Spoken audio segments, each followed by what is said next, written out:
like that.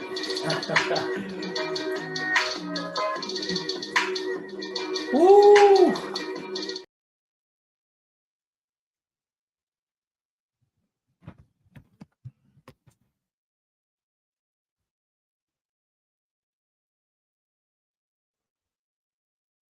Can't hear you. I see your mouth moving, but I'm about to say anyway, it's your co-host at Rick Masters 23 or Mr. Lee on IG. Rick Masters everywhere else. You already know who it is. The Pull Up Basketball Podcast. BJ have some technical issues, but it's all good, man. He gonna come back up in here. Y'all already know what time it is. Y'all know we gonna be doing the end of the year, not end of the year, but the end of the month. You know what I'm saying? Giveaways. So BJ, can you hear us now? You can hear you loud and clear. What's going on, y'all? Welcome to the Perfect. show. Go ahead, BJ. Go ahead. I was just telling them about the end of the month rewards and all that. Yes, sir. It's your host, BJ Matthews, aka B Jizzle, man. We got a lot of good stuff, y'all, today, man. In-season tournament as well as the membership appreciation day.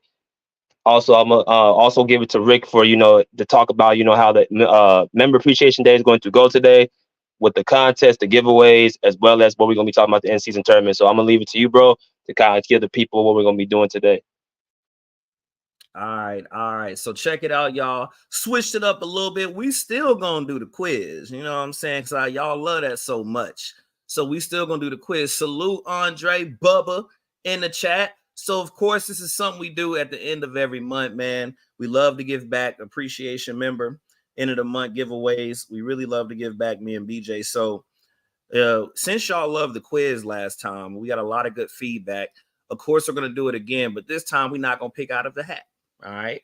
This time we go do an in-season tournament style, right? A little bit more simpler, same concept.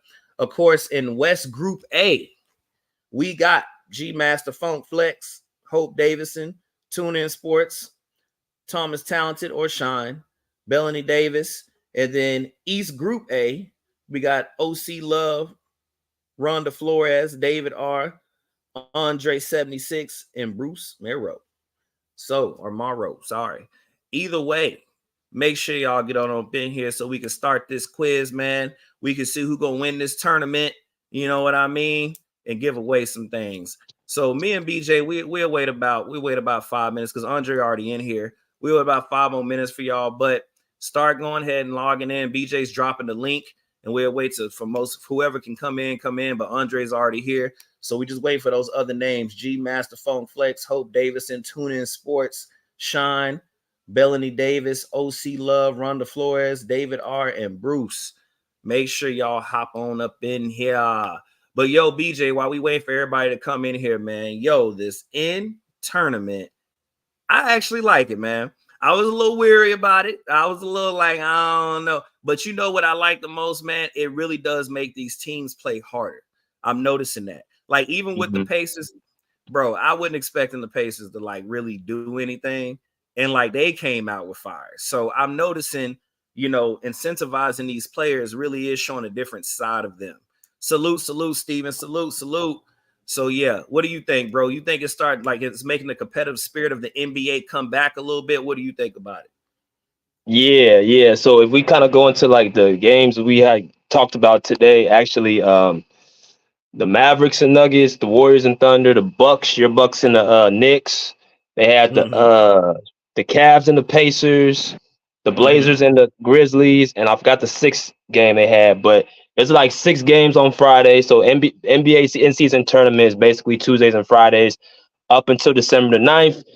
Every team is in their own pool play, and they get an opportunity to be finalists of their group going into Vegas.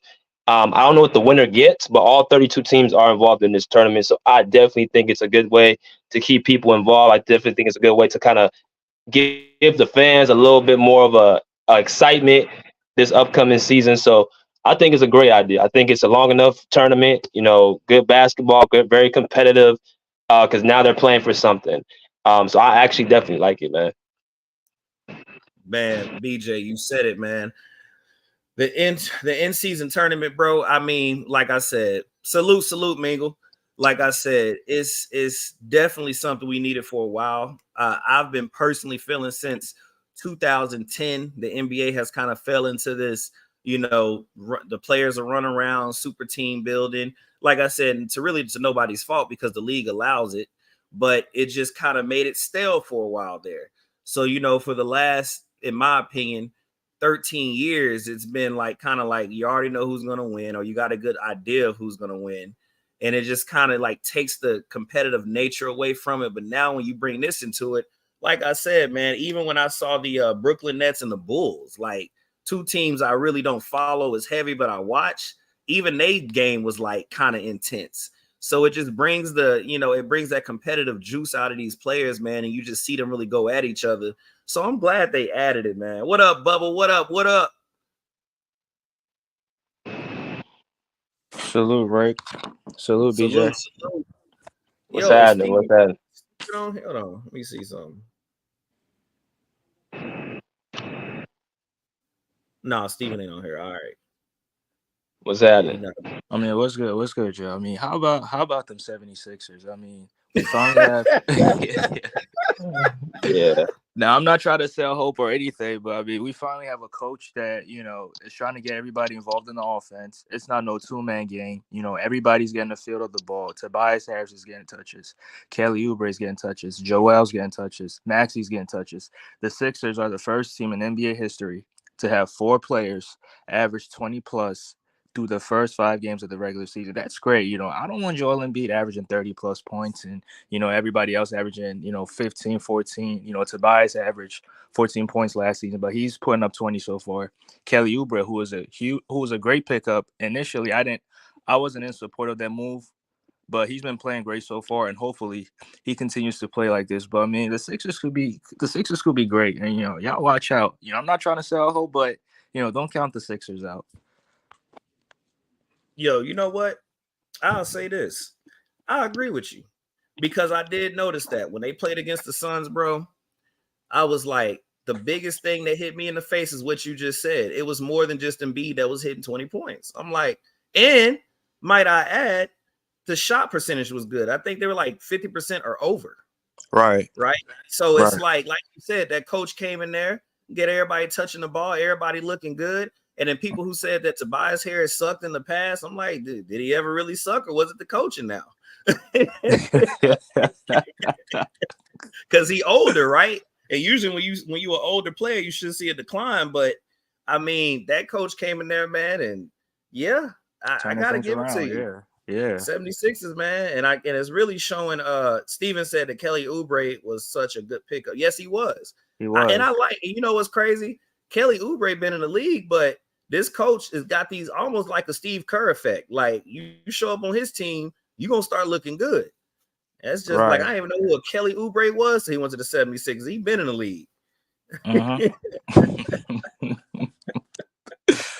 But yeah, I think the huge test is gonna come on Wednesday because they play the Boston Celtics.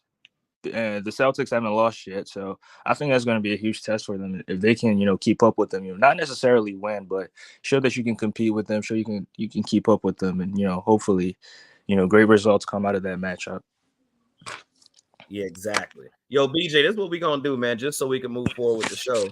Since Mingle is coming in, hey, if he wins, he wins. But we just go with these two, man, because I already put a shout out last week about everybody showing up. We already waited about 5 minutes there. So we'll just go with these two, man. Yes, sir.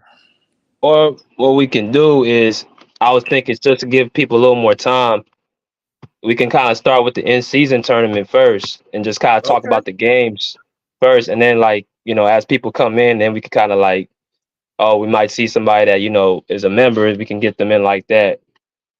We can do that with too. Man, let's roll. I'm ready for it. All right. So what's good, Mingle?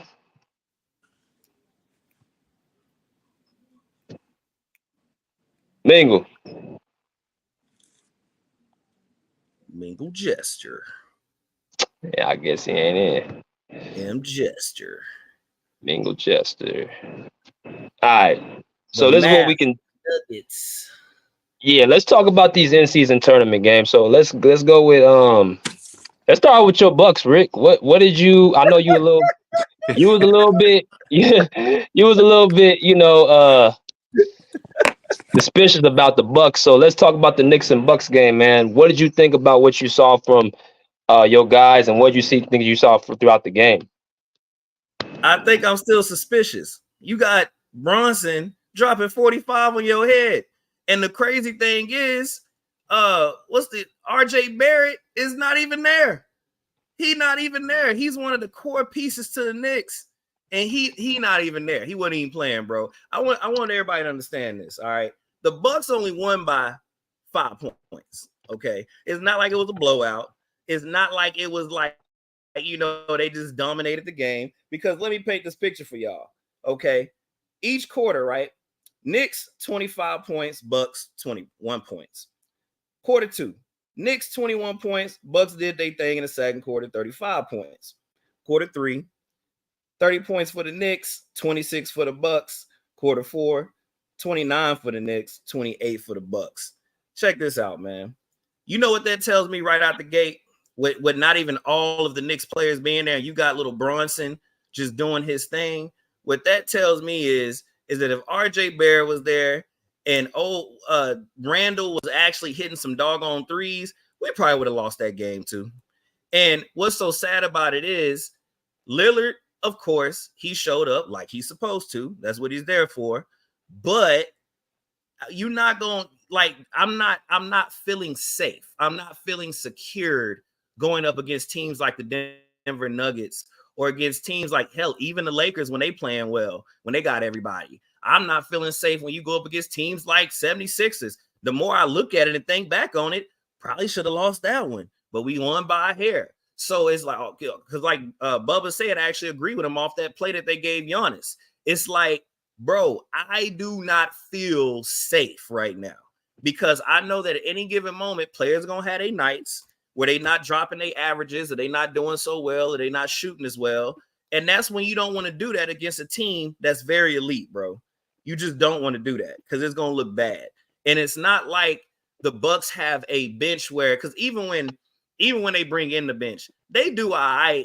But I think our defensive rating is like we're like in the 20s or 30s, Bubba. You told me the other day.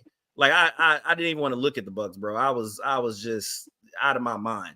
But yo, bro, I still feel suspicious. I'm still not satisfied. And then I go look at the doggone Celtics game and I see how Jrue Holiday is doing. And he doing fine. He drinking pina coladas and just winning, you know what I'm saying? Just with ease, hitting threes, by the way, you know what I'm saying? And playing defense. And so our defensive rating is trash. And bro, I just gotta speak real from what I see, man. I'm still not feeling too secure, but they got the win. They got it.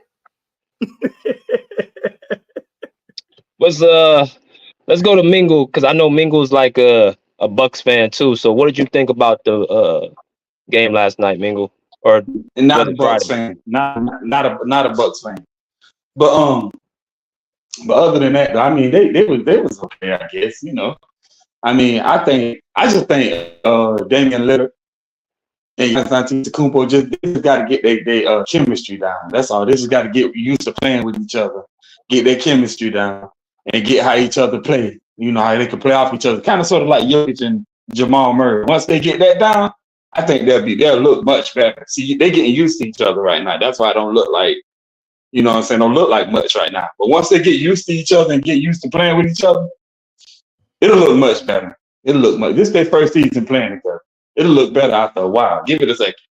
It'll look much better. I don't think really nothing wrong with them. I mean, yeah, the Celtics look unstoppable right now. They do. I give most people that because I got a homie, he's a Celtics fan. They look unstoppable right now. They do. But I think the Bucks can beat them. I think they can beat them in a 7-game series. I honestly do. And I mean, but another problem with the Bucks, they can't stop nobody. I don't know. There you go. I don't know who they're gonna put out there to stop anybody. There you go. You said it. I don't know who they're gonna put out there to stop anybody. I don't know who's gonna stop who first. Like they just let the team score and see if they can outscore the teams. I guess. I don't know. I don't know. It can't stop No, nobody. I know. I man. said for you. We ain't going nowhere if we don't stop nobody. I'm just saying, I don't know. And then I heard Buddy talking about the 76ers. Hey, man. Oh, boy. I hate to do it to the 76ers, but yeah, they ain't about to do that, man. I'm gonna be real with you. I mean, scoring in this era. See, to me, scoring in this era is like defense in the 2000s. It's of abundance. Like everybody averaged 30 points in this era. Like the scoring be so high, it'd be like 138 or 125. Like scoring ain't nothing in this era. Like that's what this era calls for, scoring. So when these players right here average 30, I don't really look at that too much. I don't really say too much about it. What this era is. It's the scoring era. Everybody averaging 30 points now. Like literally, you have guys in the season, you have 10 guys averaging 30 points. When has that ever happened? Okay. Anyway, we're gonna move on. Also, with Joel, I don't know if he can lead a team, man. I don't know if he can lead a team. Dude had been out the second round his entire career. How many years did I been in the league so far now? 8 years? 9 years? He still ain't been out the second round? What's really going on?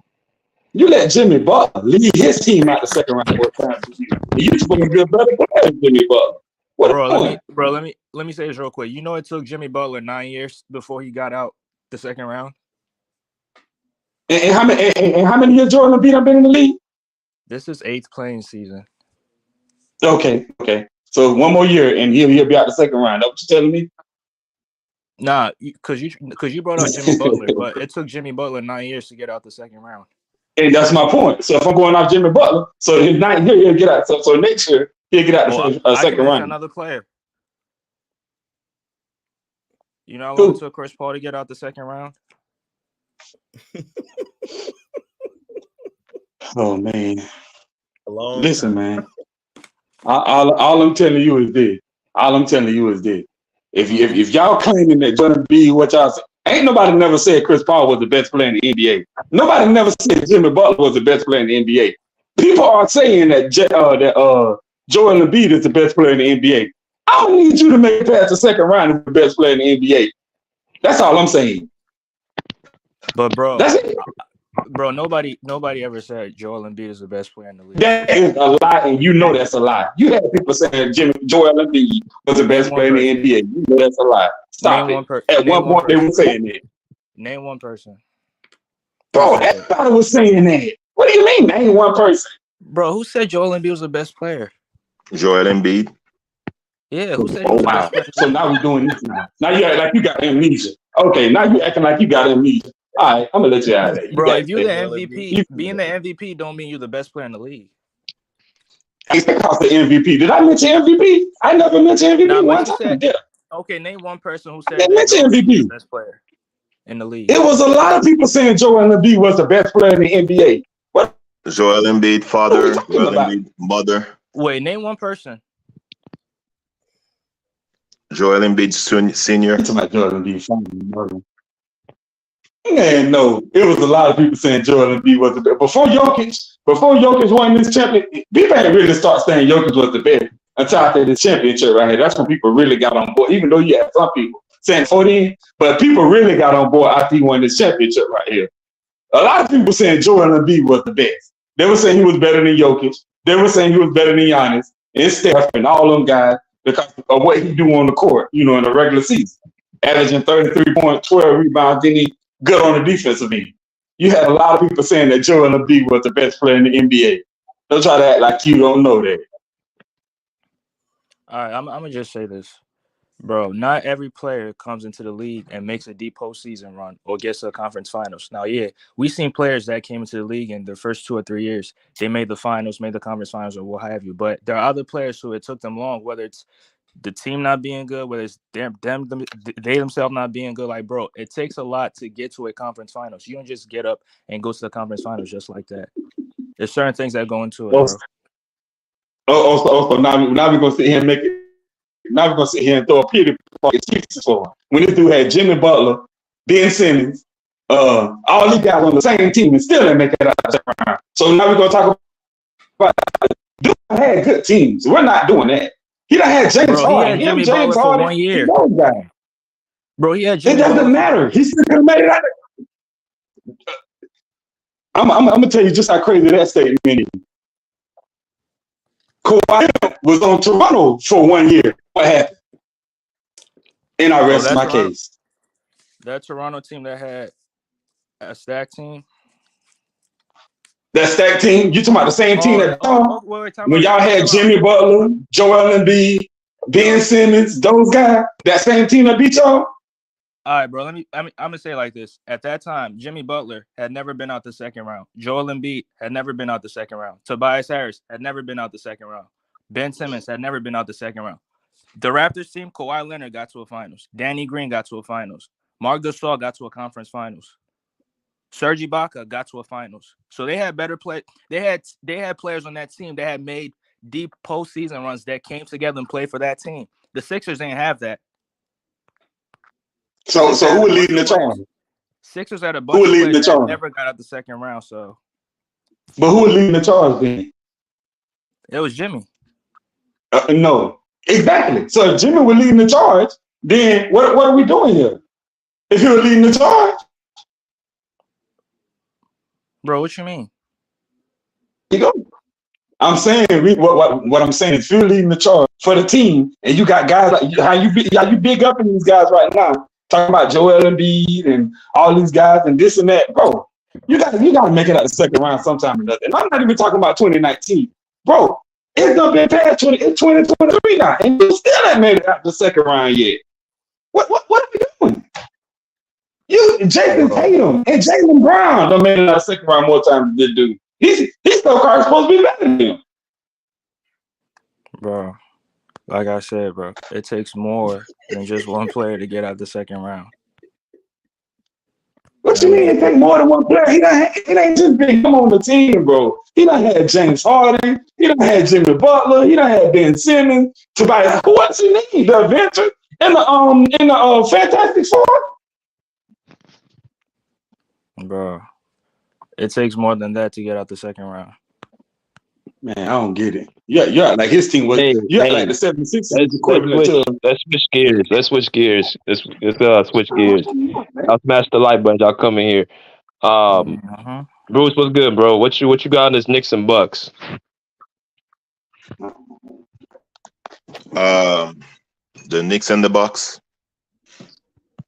Yeah. So what's up, guys? How are you guys doing? What's good?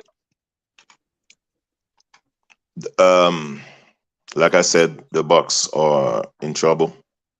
I mean,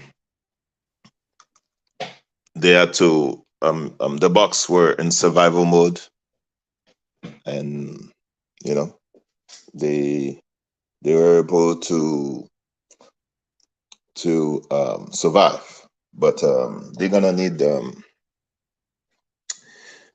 to make a trade. The Bucks are gonna need to make a trade because Dame is not gonna be able to shoot well, especially against athletic guards.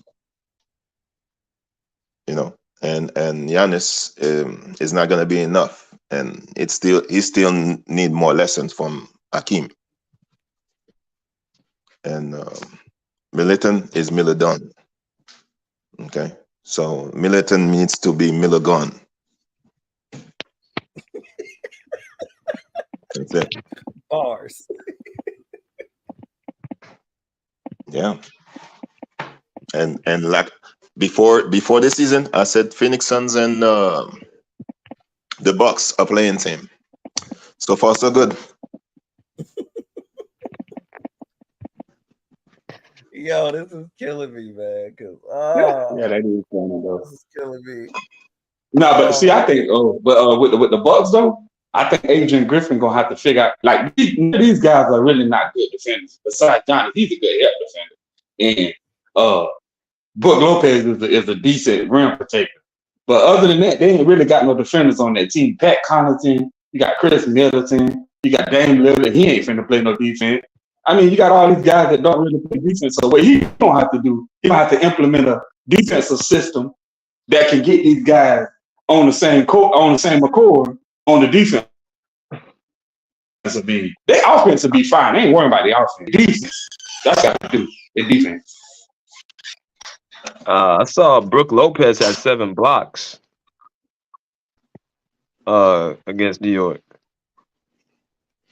I mean, they have been great defenders on bad teams before. So I just think personally they're missing one more piece. That's like a wing who can play defense. you mean Joe Holiday? No, wing. Don't do it, Bruce. No, wing. I think they need a long wing to play defense. Wasn't that Grayson Cat on our team too? He play for Phoenix now. Exactly. That dude shooting out the lights. I'm like, man, I just watch these players and get sad, bro. I'll be like, they doing good and they new homes. Yeah. I don't know. Well, I mean, I want to just side with Mingle just for the fact that, like I said, I'm a Greek fan. So hopefully they figure it out. But I just hearing Bruce's words, like the reality of stuff, this because here's the thing. Again, I understand chemistry and all that, but the reality is that, you know, your boy don't play defense. Like, he tries, but Lillard, like, they be tearing Lillard up, man. They run past him. And if he's not having a good shooting night, then we really done. It's just not, like I said, I just don't feel safe, man. I can't even fake it. Man, Milwaukee is barbecue deer, man. Barbecue deer. Right. You know, when they see Milwaukee is like hummus, Greek food. Right. I want them to win so bad, so I ain't got to hear the truth from Bruce. I mean, Denver is winning. Golden State is winning. I mean, it's early. But Cleveland, I said Cleveland was top 2. Man, I don't know about them too. You know, to me in the East, the best team that I've seen is Celtics. Man, I mean, I wonder what happened to the Celtics. We're so good now defensively. I wonder why. Okay. And I think New York they just need one more player. But their defense, they are the best defensive team in the NBA. And New York, I'm telling you, New York can beat Milwaukee in the playoff. Let's go to the next game. Let's go to the Warriors and Thunder game. That was a crazy game actually. So get y'all thoughts about that game. Let's see what we got to hear about that. So let's go with Bubba first.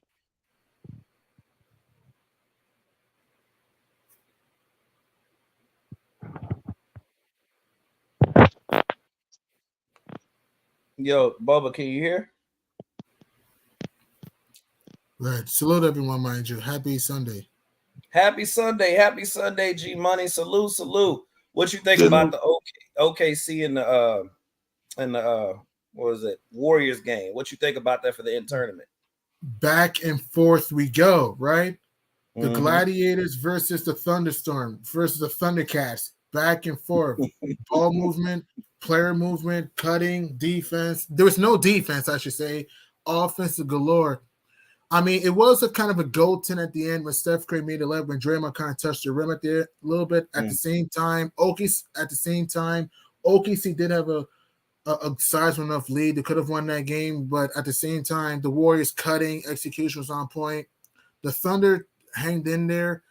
The Thunder just need more shooting, though. If OKC wants to be a legit team, they got to get more shooting in there, though. Shed Holmgren had moments, though. Isaiah Joe had a 4-point play. Josh Giddey balled out.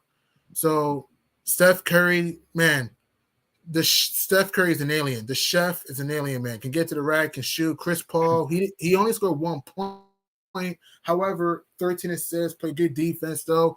Has find the open man. Wiggins balled out. Clay played well. So that was my analysis of the whole Warriors Thunder extravaganza. Wow. Do you think if Shaw would have played, they would have won?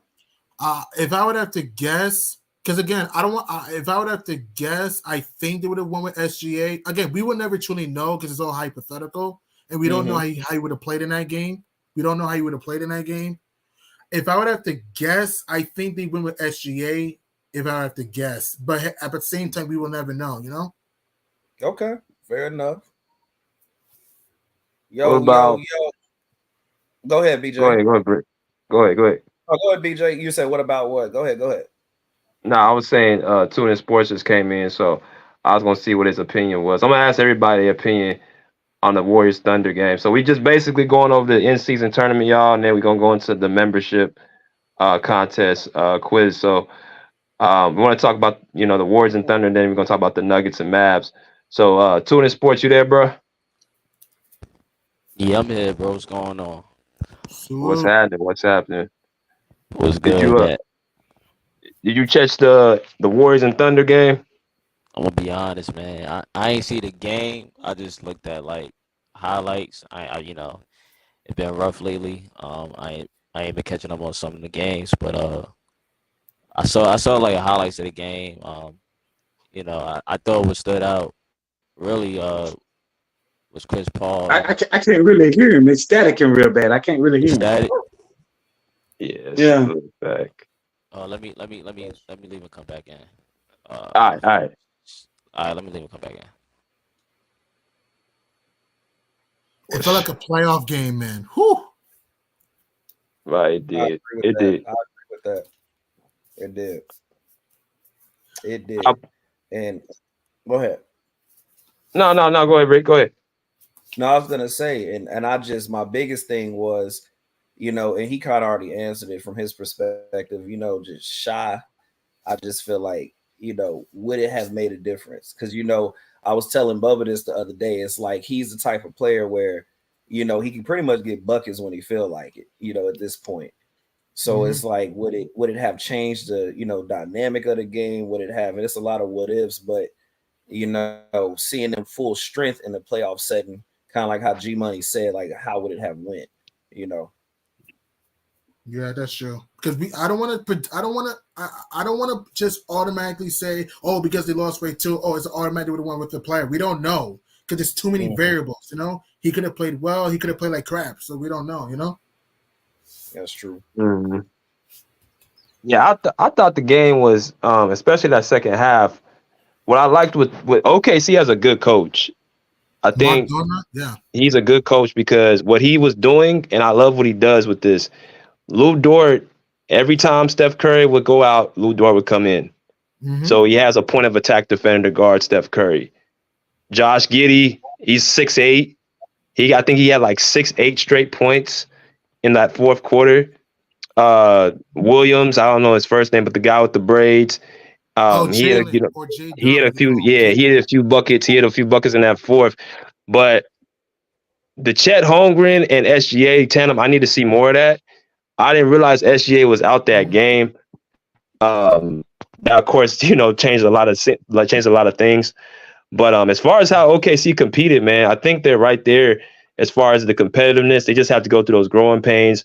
Lou Dort was shooting the lights out. But they just, honestly, didn't do nothing really wrong. Like, they both shot the ball very well. You scored 140 points. It's just that the Warriors had to, step to close the game out. But OKC didn't really do nothing wrong.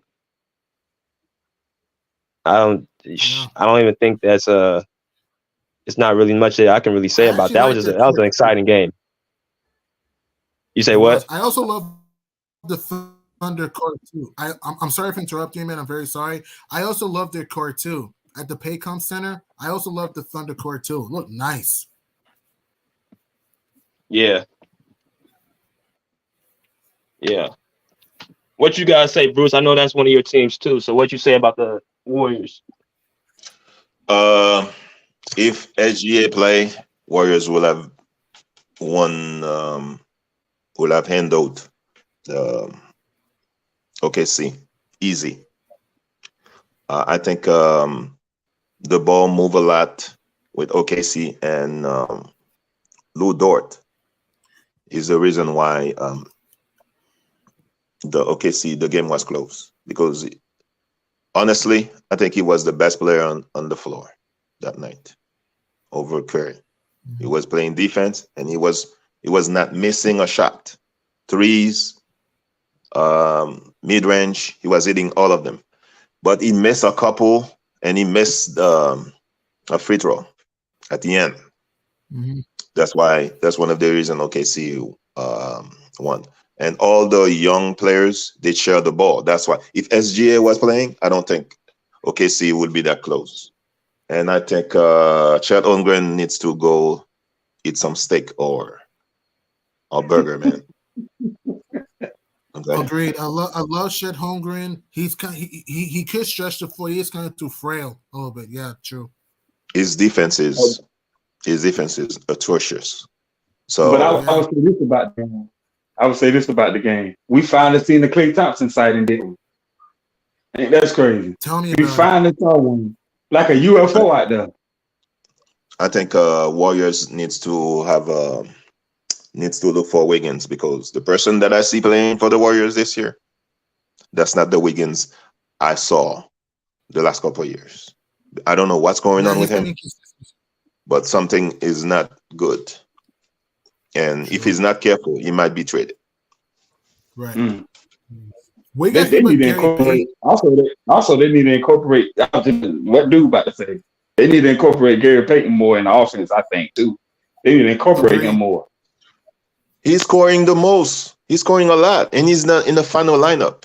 He's incorporated. But how are you gonna incorporate Gary Payton when you have Steph Curry, Klay Thompson, and Kuminga had some clutch basket in the second half?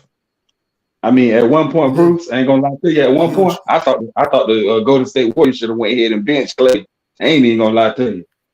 At one point, I was saying that like, they might as well go ahead and bench him. Man. He ain't doing that. I mean, it's just like playing a role player. He ain't giving you nothing. Wiggins have been benched at the end of the games. Wiggins have been benched at the end of games. True. OKC has to work on backdoor defense, man. The Thunder got to work on a backdoor defense, man. No, they only have one defender. I don't see any other defense on OKC. They only have one defender. True. Yeah, and that's Lou Dort. Lugans Dort. Dort. I agree with that. Wait a minute now. Chet is a good rim protector. I would say Chet is a good rim protector. SGA is a good defender too. He's a good two-way defender. SGA is a good on-ball defender. Yeah. Get to it. I mean, Chet had 10 blocks one game. He's a eating defender. He's a eating defender. He needs to eat more. And I don't know about He had 10 blocks. No, 10 blocks of food. Okay. Okay. 10 blocks of food. That's crazy. So, what's y'all thoughts on the Nuggets and Mavs game too? Oh, I liked it, that game. Ooh. That game was awesome. Mavs have no answer for you. One thing, Michael Porter, you have finally arrived, man. Michael Porter finally got his head out of his butt, man. 24 points, played good defense. His jumper was falling, getting into the passing, getting into the lane was getting off the catch. I thought, and also, did you notice that Michael Porter also did a good job containing Luka Doncic, though, being physical with Luka Doncic? So finally, Michael Porter finally broke out of his slump. Finally. Yeah, he's gonna have 10 more games, not scoring. I mean, Michael Porter 4-8 on threes, so that's 50%, and 10 out of 18 on field goals. Yeah, that's pretty good. That's pretty good. But I wouldn't say this though. With that game, Jamal Murray went out. You wouldn't even notice that Jamal Murray went out that game. Like when I was watching that game, you realize Jamal Murray went out. I mean, unless you was paying attention. Against the Bulls. He went out against the Bulls. Oh, he went. What was that? The Bulls or the? Oh, that was the Bulls. Okay, that was against the Bulls. Michael Porter went off against the Nuggets, and Michael Porter went off against the Mavs and the Bulls last night. Yeah. Yeah, he did though. He did. I watched that Bulls game. That was a good game as well. Woo. That was a good game as well. Two bad defensive teams. Oh, wow. I don't know what to say about the man. What does Kyrie Irving fit in that team? I don't even know. Where does he fit in with the team? I don't know. He's like, He doesn't fit. He cannot play with Luka. I'm sorry. He doesn't fit. He needs the ball to be effective. And think about this too, right? When I watched that game, right, the Mavericks were switching over much. Why the heck is Derek Jones? You cutting off. Yeah, you cutting out, G. Sorry, my fault. My fault. Oh, my fault. You can't hear me now? Yeah. Go ahead. Okay. I'm saying that the Mavs are smaller than a Snickers chocolate bar. Like, come on. Derek Jones is getting cooked by Jokic in the pinch post and off the catch. I mean, Michael Porter's getting every shot in the paint and open looks at the corner. Even Reggie Jackson, Christian Braun getting open at the transition, though. Too much DHLs. Even Aaron Gordon locking up Luka Doncic and killing in the paint, though. The Mavs just had no answer. And I know Luka had big numbers. Luka had no impact in that game. Nobody played well for the Mavs, in my opinion, in that game. Yeah. The Mavs to me, the Mavs just seem like they the same. They until Luka's, as long as Luka's there, the Mavs are never going to be, because he doesn't play with great talent around him. They're just gonna be mid as long as Luka's there. I don't have no worries about the Mavs, man. Tell me about it. If Michael Porter's dropping 24 points, you buck with ease, you have a problem with Dallas. Yeah, we gonna start this contest in about 5 minutes, y'all. So those are the main games I wanted to talk about. If y'all want to talk about the other games, we can touch on those too, but get to this contest in about 5 minutes. What's good, Breezy? We're gonna go with Breezy and we're gonna go with Sean. What's good, Breezy? Oh, man. Shout out to y'all, man. You know, I'm just pulling up just off the fact that we play y'all in about 2 days. So I kind of wanted to welcome y'all to the Barclays, you know what I'm saying, so y'all can get that work, you know what I mean? Appreciate you. That work. Muffins. Appreciate you. Word. So what's y'all record right now? What's going on with this? We 3-2 right now. So. Okay, we 3-3. So hold on, is Harden playing that game versus us in Brooklyn? Yeah, we play in the Knicks tomorrow. So he gonna be playing, and yeah, he gonna be right there. I think Terrence Mann might be back this week too. Oh, so y'all got a back-to-back versus us? Yep. Right there in the Garden. Yep. Man, New York should have beat Milwaukee, man. We had that game. I mean, I want to tag in because I'm a Knicks fan. I'm sorry. I want to tag into that New York-Milwaukee game. Let's do it. Jalen Brunson was an animal throughout the whole game, getting into the lane, hitting threes. Well, he struggled from three, but he was getting to the lane at will. His mid-range was dropping. Jalen Brunson, the Brunson Bulldog, was on the loose in that game. Here was the problem, though. Quinn Grimes had open looks, right, early to start the game. Why didn't we feed him the ball after that, though? I don't understand. And Julius freaking Randle, man. Look, I like Randle, man. Sometimes Randle can be a bonehead sometimes. Dude, stop settling for jumpers. Stop settling for jumpers. You're 5'20", banging the paint, man. You don't need to settle for threes and jumpers, man. Giannis is, come on, you're 1 for 9 from 3. People have a little in the fourth quarter, Randall. However, you're getting rejected by Brook Lopez, man, who's a good defender, mind you. He's getting his shot rejected to the 10th row. Come on, dog. And Dante DiVincenzo, man, Dante DiVincenzo hit one more shot than all of us. And come on, man, 1 for 8, dog, throwing up bricks and clunkers, man. It was embarrassing, man. Like Mitchell Robinson played good defense in the paint. We shut down Dame until the fourth quarter, which Dame started to cook late in that game, getting a 3 off the curl and off the transition and one. New York had opportunities to win that game, though. It's just that we couldn't guard the 3-point line. Jay Crowder, Bo Chin was splashing threes off the catch of the corner, bang, bang, bang. Like, I don't get it, though. Like, I felt bad for Jalen Brunson because Brunson did everything he could, 45 that night. He didn't do everything he could. Nah, stop capping. He ain't pass the ball. Okay, my fault. He was a ball hawk. I mean, my fault. He was kind of a ball hawk, too. That's a good point. My fault, though, because he did have Grimes open at times and quickly. He was playing too much air ball. My fault. You do have a point, though. Brunson needs to learn to pass the ball. True.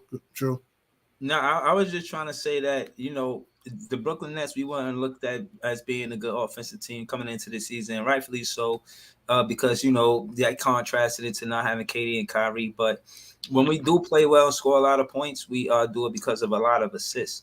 We're like top 10 in assists. So we have more of a system where we got a 1A, 1B with Cam Thomas and Mikal Bridges, opposed to, and they're not dominant scorers like KD and Kyrie, but we got like 6 players in double digits right now. You know what I'm saying? And I think that's our strength.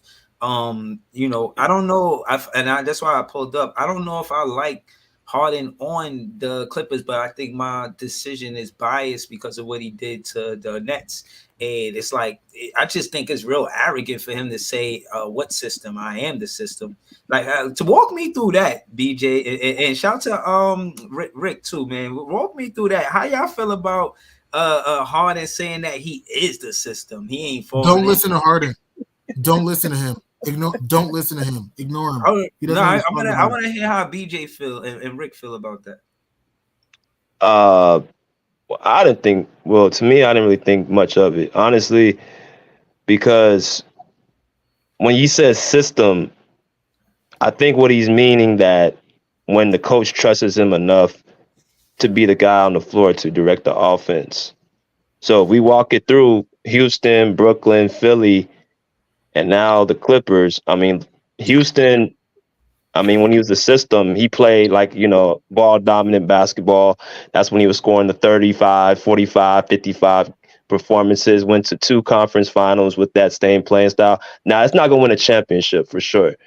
But when he says I'm the system, he's basically saying, put me around anybody, I can make it work. But he was with your team, Breezy, in Brooklyn.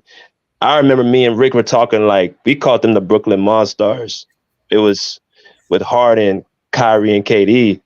That offense was fluid. Like, he literally made it where you had 2 ball dominant guys in Kyrie and KD, and Harden really ran the show as the point guard. It's just a picture. Bro, he was a bakery, bro. He was selling turnovers, apricot turnovers, blueberry turnovers, bro. But how many assists was he getting, y'all? He was getting a lot of assists, but it negated when you do the ratio, BJ. It was like, okay, you get 11 assists, but you get 6 turnovers. That's not good, bro. How many turnovers was he getting? I know it wasn't that high. Yes, it was. Oh man, yes, man. You got to see his stats when he was with the. I'll look it up right. It's probably like 3. I don't think it was no 6. I know that offense was fluid. Like when we played y'all, we didn't have enough defense to guard 3 ball, and plus also the points he was able to distribute too. Like, he made that offense. That's why Kyrie told him, "You're the point guard. I'm the 2 guard. KD's the 3." Because Kyrie can pass. He can try to get past you. You know what I'm saying? Right. Kyrie always trying to get past you. So let me. Hey man, let me correct that, BJ. He averaged 4.8. Man, the Brooklyn Nets was on like an 18-2 run, bro, when them boys got healthy. Get out of here with that nonsense. Them boys were beating the hell out of everybody in the NBA. You talking about last season? Hell no, when James Harden and Kyrie and KD was healthy. You talking about 2021. They went on like an 18 or 20-2 run through the NBA, beating the hell out of everybody and their mama. No, not their mama. They maybe beat everybody, but not their mama. Their mama and their daddy. Their mama and their daddy. But hey, BJ, we lost twice to the Celtics, bro, and then KD wanted to leave, and that's right after we got swept by the Celtics. I felt that KD left the Eastern Conference because he felt like he can't get past the Celtics, and he went back to the Western Conference. Oh, I thought the topic was James Harden. Yeah. Oh, no. I'm just saying that's two. Now we're talking about the playoffs. I got you, but all I'm saying was when y'all was healthy, y'all got everybody was on the court. Y'all started hooping together, man. Y'all was beating the brakes off people. Yeah, but but with y'all, but Breezy, James Harden was averaging, bro. James Harden that first year with y'all, the man was averaging 24, 36 from the 3, 47 from the 2, 8 rebounds. Think about this: 10.9 assists and 3.2 turnovers. That first and 1.3 steals. I think you got all them turnovers mixed up with Westbrook, brother. I don't know what you're talking about, James Harden. James Harden, that don't happen. James Harden was eating with y'all. Yeah, but hey, BJ, Shams told broke the news today. James Harden start tomorrow. He's on minutes restrictions, and Westbrook is starting tomorrow. So y'all go ahead and pencil in Brunson going for 50. Oh, we already knew that. We already knew they're gonna start in that backcourt. Brunson's a good. I don't know what it is. People think Brunson's some type of scrub. Brunson's a good ass player. Brunson's a damn dog, bro. And when that backcourt Westbrook and Harden, they ain't rotating on defense. You can't have both of them out there. He finna go 50. Yeah, he finna fry. Brunson's a hell of a point guard, man. He put 40 on Miami. Like he ain't Brunson ain't no scrub, man. When the last time Brunson had 10 assists? Like y'all saying he a point guard, he's a hell of a scorer, but he not a hell of a point guard. When the last time Brunson had 10 assists? He's more of to me, he's more of a combo guard. It's more of a combo for me though. He could play me when he wants to. Scoring, 20% passing, man. Yeah, I wasn't speaking on assists. I was just talking about how he about to fry Westbrook and Harden. That's all I was saying. Evidently, T-Man ain't healthy enough to play, or he's on men's restrictions, or either Ty Lue's being an idiot, one or the other. But that's ain't that game in New York too? They play well in New York. It's in the Garden. It's in MSG. Yeah. Yeah, they play well in New York. Man. Bro, New York can hit a shot. New York can't score. We gonna see if Ty Lue can pull the trigger as fast as Steve Kerr did, trying to put down Steph Curry, Chris Paul, Klay Thompson out there, knowing 2.5. Klay Thompson ain't the defender he used to be, so 2.5 non-defenders out there. And Draymond, when he out there, he pulled the trigger quick, got Chris Paul on the bench. So we'll see if Ty Lue's smart enough to do that, or he gonna keep playing this dumbass lineup. It's gonna be contentions on his trip, and it's gonna be when Terrence Mann comes back. Because right now he's still trying to work off that ankle, so we won't know until T-Man gets healthy about who's gonna be this lineup. Yeah, that's why I said either he ain't healthy, so he's not healthy. He's not healthy. He ain't ready to come back. He ain't healthy. Yeah. I mean, they say he's questionable for tomorrow, so that means it's really close. So that's what I was going off of. Either he's not back, he's not playing, or Ty Lue just being an idiot, one or the other. Yeah, he ain't ready to come back yet. I think he'll be back on Friday against the Mavs in the in-season game. I think that's when he'll be back. They gotta fix this in-season thing. If you're Adam Silver, if you're gonna make this in-season relevant, here's what you can do: make it like the winner automatically gets a playoff spot or something like that, you know? I like that. Like 500,000. I thought they had incentives to win this thing. Rick knows the landscape of it. What's the deal, Rick? I thought they had incentives to win this. They got money incentives. They win a little cup, but it's not so much more of, it actually being like, I guess it's titleware, you know what I'm saying? Like accolades, but the biggest thing to me that they got in here is the money. Like you get more money on the contract for the most part. Oh, okay. Which is cry about. So that's why I feel like it's I mean they all got money, so that little 200, 300, 400, 500,000 ain't gonna do nothing to their pockets. But exactly, and then NBA club, seriously.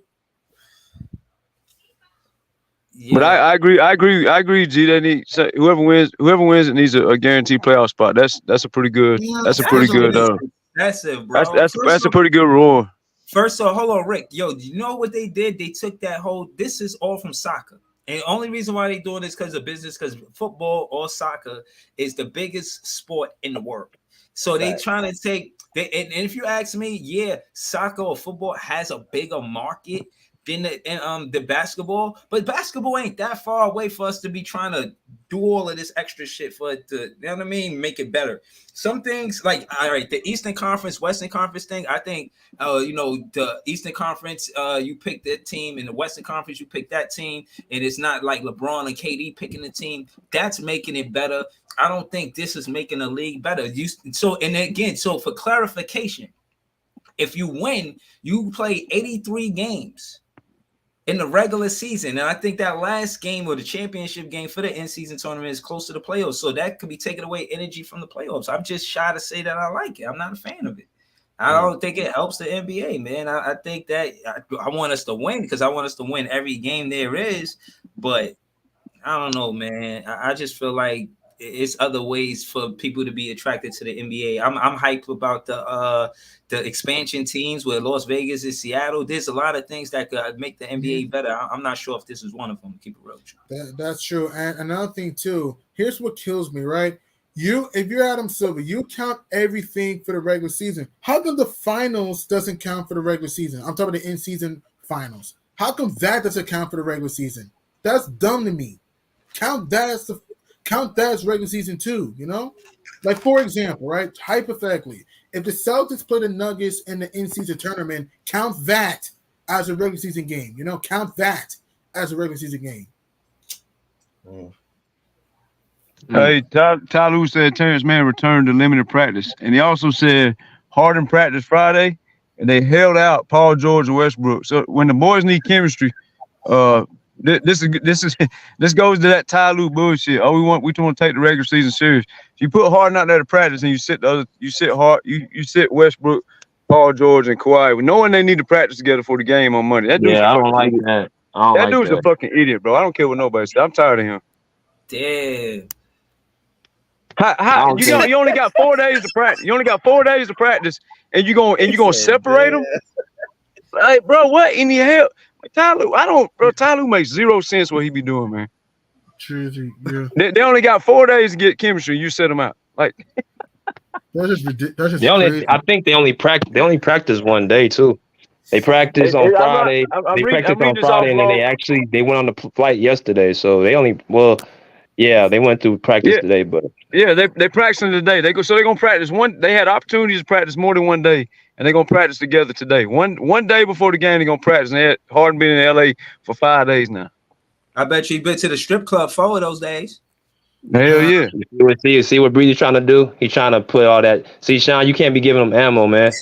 They trying to give, man, you gotta stop that shit, man. Hey, that's fine. Man, we gonna make sure we gotta play them. We gotta play them Tuesday. You know that, Sean. We gotta play them Tuesday. We're gonna beat the hell out of Brooklyn. Mikal Bridges being locked up by Kawhi. I ain't worried about that. But hey, listen. But listen. If you want to hate on somebody, won't you hate on Westbrook having 10, 12, 1,500 turnovers and 2 losses instead of Harden having 3 turnovers? That don't make no sense. Why you ain't saying nothing about Westbrook having 10 turnovers in 2 games, but you talking about Harden? You lied on that man. Ain't because Harden used to play for his team, Sean. Yeah. Harden he said that. To answer your question, Harden messed up our team. 1, 2. I think Westbrook plays harder than Harden. You know what I mean? I got more respect for Westbrook. He played harder, but he couldn't win no playoff games. Harden out there winning playoff games. Which ones? Harden just won 2 playoff games in Philly. What you mean? Westbrook got swept when Kawhi went off the court. What you talking about? I'm talking about the fact that Harden went over there to get Embiid past the second round. He ain't do shit. Well, I agree with that. They choke, but hey, I'm saying there's more people that choke too, not just Harden. Yeah, at least Harden won playoff games without Embiid on the court. At least he did that for Philly. Yeah, well, I mean, you can't hate on one person and just make it quick, clean, obvious. But there's more to talk about. If on the Clippers, it's wrong if you want to talk about Harden. No, I'm not saying I'm hating on him. I'm just saying, if he had came to the Brooklyn Nets because he was supposed to do something, but he only got us to the second round. Then he only got Philly to the second round. I'm just saying he got to be going to the Clippers because he fitting to do something in the playoffs. Like, I mean, let's get to it. Shit, he ain't helping y'all get to the playoffs. Y'all don't need him to help y'all get to the playoffs. Y'all would need Harden to help y'all advance in the playoffs. So I'm just looking at it for what it is. And he only got Brooklyn Nets to the second round. Then he got Philly to the second round. Then he come in there and talk about he gonna be the system. Do something. Show me something. You talking hot. You ain't gonna get no standing ovation when you come into the Barclays. You might get some boos. You know what I'm saying? You might get some. Who worried about the damn Barclays? Who the hell is they? Oh, worry? You don't think the Nets fans is live like that? Yo, no, I'm saying, like, who cares if you get a standing ovation from a losing franchise? Oh, what? Just know. No. I'm saying you acting like a standing ovation from a loser from the Nets is something to be proud of. But that's all I'm saying. Yeah, I mean, that's why he was here. He was trying to help us win, but he lost, so he was contributed to the losing. You know what I'm saying? So it's not like that's it. He didn't change anything that we were doing. I mean, if we are losing franchise, he just helped us lose some more. So again, he ain't gonna get no standing ovation for that. You know what I mean? So again, I think he not gonna get no standing ovation every time he go to the free throw line. We gonna be like, "Bo, I hope you miss it." Yeah, but hell, we don't care about. He don't. Oh, not even say we. I'm saying he don't give a damn about getting a standing ovation. All right, man. Harden just need to get his mind right. That's all. Man, people tired of Harden. God damn, nigga, make up your mind what you want to do. Jesus, nigga put millions of dollars to do one thing, and you act like you can't even do that. Crying on one, and you making millions of dollars. Nigga, play. I don't care nothing about that other stuff you talking about. Harden just criticizes the criticize. It's aggravating, bro. I'm sick of Harden, man. Regardless of what Sean's saying, bro, I'm sick of Harden. To me, James, you ever had a family member that criticizes everything for the sake of criticizes everything? Harden's kind of like that family member that criticizes everything. You kind of know what I mean? Every little thing he always criticizes. He criticizes his coaches, criticizes his coaches. His teammates like criticizes everything. Harden, hold yourself accountable, man. You're a talented player. I agree with all that. I agree with everything you and Mingo saying. I agree with that part. I was just speaking on talking about he averaged 6 turnovers or whatever in Brooklyn when he didn't, because they beating the hell out of people when they was healthy. But that's all I was saying. But yeah, I agree with y'all. I didn't even want Harden. If you already had Westbrook, I don't understand the point of bringing Harden unless you're gonna put one on the bench and split them up. Because you're gonna see when they get on the court, somebody got to guard somebody, and you can't tell me it's gonna be one of them two. Westbrook does give you a little on ball, like he would guard his man, but he's not rotating around the court. He's gonna rotate to the rim and try to get a rebound. That's what he's gonna rotate to do. When the man's standing open over there in the court, he's not rotating over there to do it. So that's the. But yeah, he played a little defense on his man. That's it.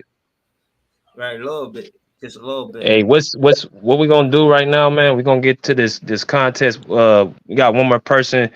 That's gonna come in. Bam Womack, what's good, bro? What's going on? What's happening? What you got with this in-season tournament? Can y'all hear me? Yeah. What's good with you, man? Hey, bro. I mean, I ain't gonna take too much of your time, man. I just had a quick question regarding the Clippers starting lineup. So y'all saying that y'all rather have Westbrook go to the bench? Yeah, I would. And so who will be coming off our bench? Because I feel like our bench will be small as hell. We already lost all that wing depth as far as our PFs. So who will be coming off the bench? You got Bones, who's a point guard. You got Russ, who's a point guard, and you got Powell, who's a small ass 3, or his natural position is a 2. So is that what y'all would like to be coming off the bench? You could put Team Man in the starting 5. Me personally, I would trade Powell for a defender. I would put Westbrook on the bench because Bones Highland can play on and off the ball. They both want to run on the fast break. They want to get out and run. No matter who got the ball, they want to run. So you have Westbrook and Bones to score the ball on the bench. You need to add some defense to the bench. You get Powell, Westbrook, and Bones all can't have the ball. Trade one of them fuckers for a defender. Put Westbrook on the bench. Put T-Man in the starting lineup for point of attack defense, and everything will be okay. But you keep.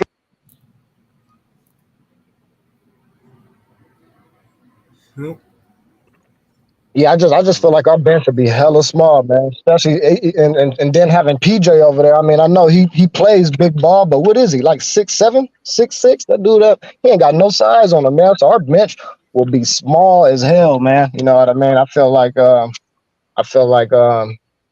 James and Rush should start together, man, and then have T-Man that's gonna be able to be a defensive anchor for our bench. That's detrimental. The only way that would work only if Russ committed to the defensive end. It can't work when you have 2 offensive dominant guys, because now your backcourt, you're going to be having these backcourt. That's how D'Angelo Russell killed us in that last game. We had no one to stop him. Austin Reeves, same thing. Norman Powell getting destroyed. We have to have somebody in that backcourt to play defense from the jump. So if that means having James and Terrence Mann in that backcourt, I'd rather have that. And then Russ can come in the second unit and bring that energy for the second unit, because ain't nobody in the second unit doing nothing with him. That's how he was killing Austin Reeves. That's how he was killing anybody that's in the second unit in the NBA. Guarding Westbrook is pretty much that's a mismatch. So I would rather have T-Man and James in that backcourt. But we I got wouldn't. we got Sorry. I can't. we got two-way players, which is Kawhi and Paul George. I'm feeling like the way that our team is set up now, who's the best offensive player on the team? And my argument, if it's James Harden, that's where he's dominant at on the offensive end. So you have when Kawhi, he play ISO ball. okay, but my thing is he's the most dominant offensive player on the team. That's just that's my opinion. I don't see who you can You talking argue. about you had passing, yeah, definitely. If you had the assist factor, I'm talking about offense. I'm talking about offensive operating the whole team and being able to score. That's what James Harden does. And then you have Kawhi Leonard, who's a two-way player. Allow this man to play as a two-way player and stop acting as if this dude only produces offense. Paul George the same way. He is a defensive player, also a big-ass offensive threat. So these dudes need to zero in on that defensive end and then allow Harden to operate the offensive system because he's going to be able to score and pick up the slack of Kawhi and PG not putting up all those points because they're able to lock in on the defensive end. But do you think it would mess up the chemistry that they already have with bringing James Harden in the starting I don't lineup? think we worried about chemistry because if that was the case, they wouldn't have pulled this man in.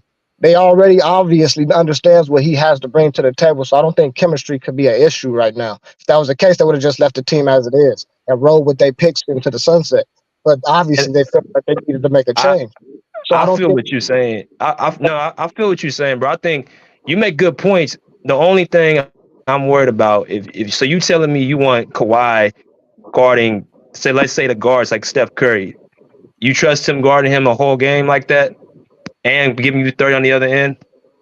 But my thing is, I understand that. If we're gonna have we're gonna have nights that we have offensive mismatch. That's gonna happen on a game-to-day basis. You know what I mean? My thing is, y'all act as if we're not offensively dominant. Who are these magical teams that got all these goddamn defenders that's gonna stop the Clippers? Who are these magical teams that just stop Russell Westbrook? When he's just go downhill and dominate a game. Who's going to be able to stop Harden when he's having a hot hand from the three-point line and drawing all these fouls? Who's going to be able to stop Paul George when he's always open on the goddamn wing because you got Russ going downhill and James Harden always you can't leave nobody open. Then you got Kawhi. It's like we got so much goddamn offensive power. Y'all act as if there's these teams that's so magically great at defense that they're going to stop the Clippers offensively, and we have to make up on the defense. But you all got to stop somebody on the defensive end, and James Harden ain't the dude that's going to do that. We have Kawhi and Paul George. Why y'all act like... But you can't expect for them to play defense and offense. That's not going to happen. They're the best two-way players in the game. Did they not say when we first got Kawhi and Paul George that they was the closest thing to Scottie Pippen and Michael Jordan, and everybody was losing their goddamn mind? What changed besides the fact that they don't have nobody to help facilitate, so therefore they have to do so many other things besides be offensive and defensive, you know what I mean, players. You know what I mean? They have to facilitate too. I'm going to say this. Michael Jordan and Scottie Pippen, whoever said that is an idiot, first of all. Secondly, I get what you're saying, and some of them, man, that's an idiot. Come on, Michael Jordan, Scottie, man, stop it. Anyway, I ain't even going to get on that. Anyway, next thing. If you're looking at the number the two players bring to their teams, I'm not arguing with you about that. I'm moving on. I'm not arguing about that. All right. So basically, what I'm saying is, with the Clippers as a whole, as the team, I think y'all just need a power forward, man. I think y'all need either a good or a decent or a good power forward.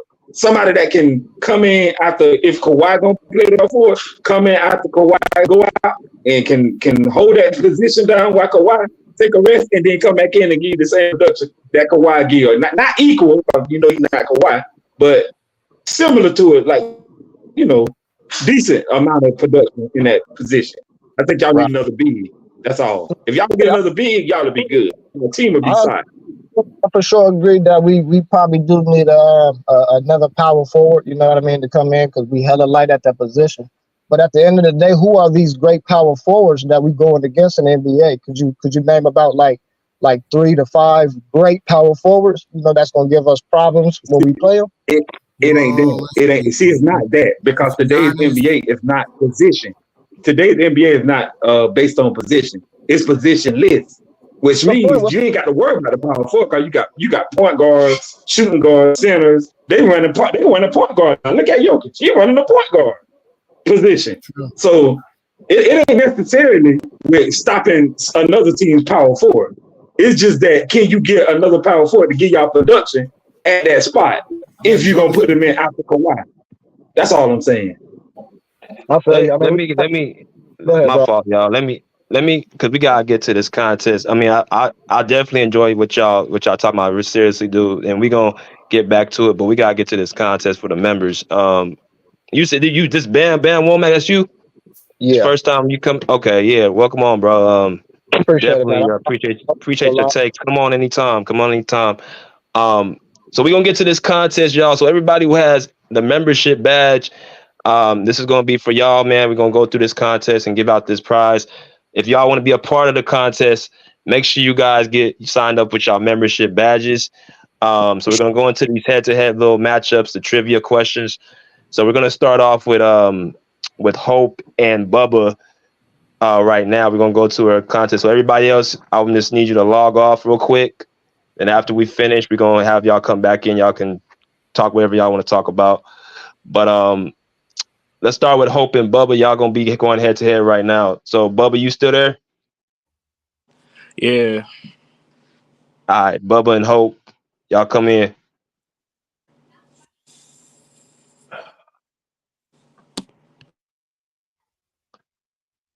All right, Rick. So you wanna do the honors of asking them the questions right now, and then I'll do the next one. Absolutely. Right. So of course you already know how this goes, man. Y'all are free to use the internet, right? Because you know some of these questions are back in the day. So y'all are free to use the internet, of course, while we do this. But of course, it's a 7-question game, right? So, you know, whoever answers it first, obviously, we'll give you that point. Whoever reaches 4 before the other person, obviously, they win and move to the next round. So, do y'all get what's going on? Yeah. All right. Hope, can you hear us? Yes. All right. I barely heard you, but I heard you. All right. So, who is Hope's favorite player? No, I'm joking. Stephen Curry.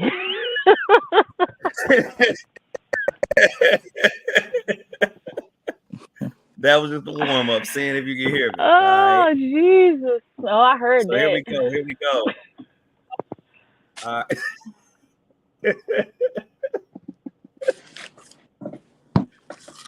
right. Bruce said that was quick. Bruce stupid, man. My fault, Rick. All right. Let's do this. I'm going to lose today. No, you good. Let's do this. 3, 1. We are beginning. Who owns the New York Knicks? James Dolan. There we go. That's 1. All right. Next question. Who owns the Chicago Bulls? I do. Is it Jerry Reinsdorf? I don't know these questions. Oh, that's 2. Come on. Well, I don't know these. Yeah, that Google ready.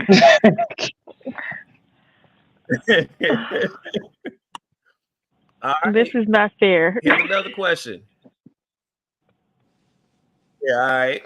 What is the minimum age requirement for an NBA player? 18, 19. Said 19 first, Hope. You're getting cooked. Curry getting cooked right now.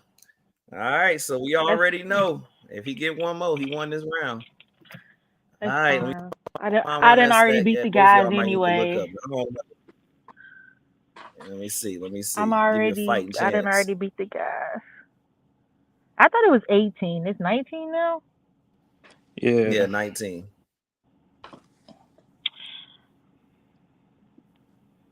All right. Ricky, you giving all Here we these go. hard questions. Well, I mean, look, I'm trying to get. I wanted to. You can look it up, but I'm sorry that Bubba knows his NBA. He does. You asking him all the easy Here's ones. the next question. Here's the next one. The Miami Heat's mascot, Bernie, represents the team with fiery enthusiasm.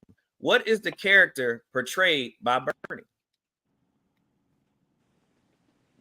Flamingo. I mean, I don't know, but nope. Dang, I gotta look this. See, there you go, Hope. Start looking. Start looking. I'll read the question again. The Miami Heat's mascot, Bernie, represents the team with fiery enthusiasm. What is the character portrayed by Bernie? What is he portraying? A duck. Nope.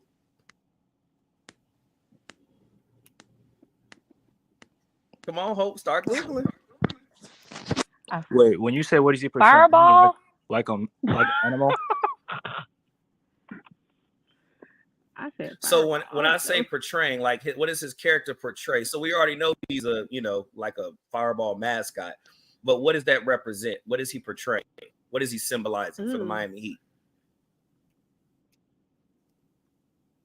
Oh Lord, Jesus! I feel like I'm in church. Toughness. The Heat.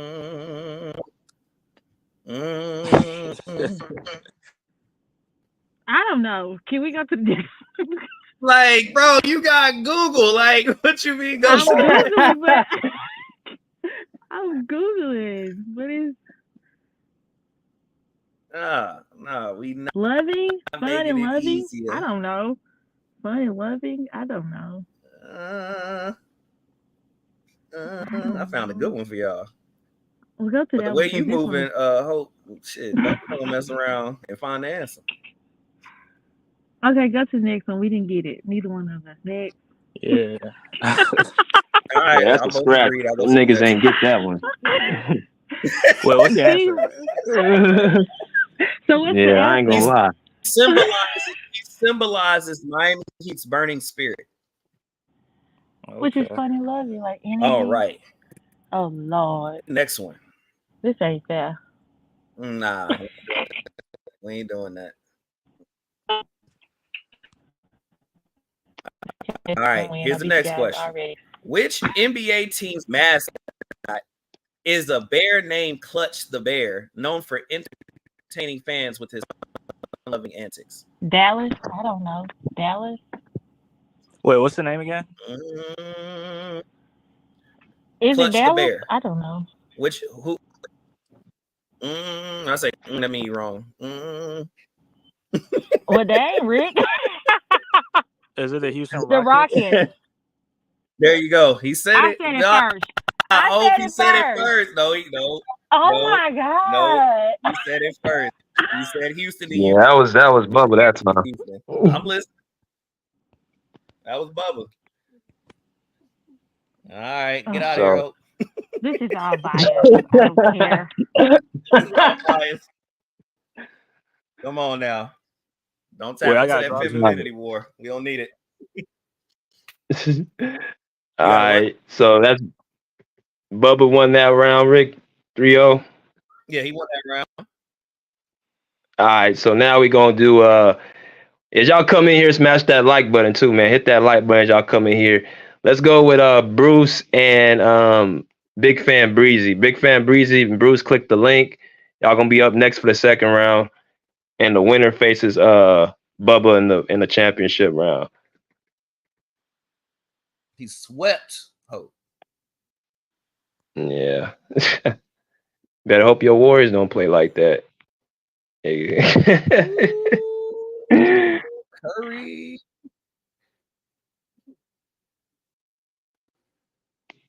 Big Fan Breezy and Bruce.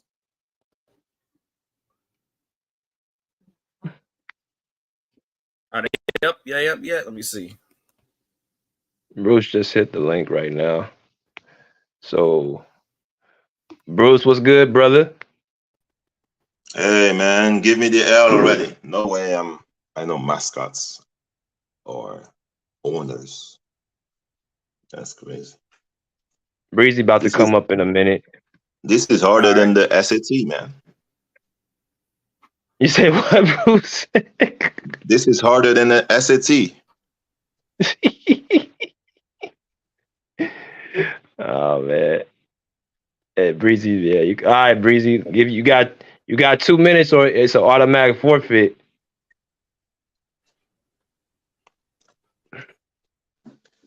So, man, let me open Google on mascots and owners. Let me.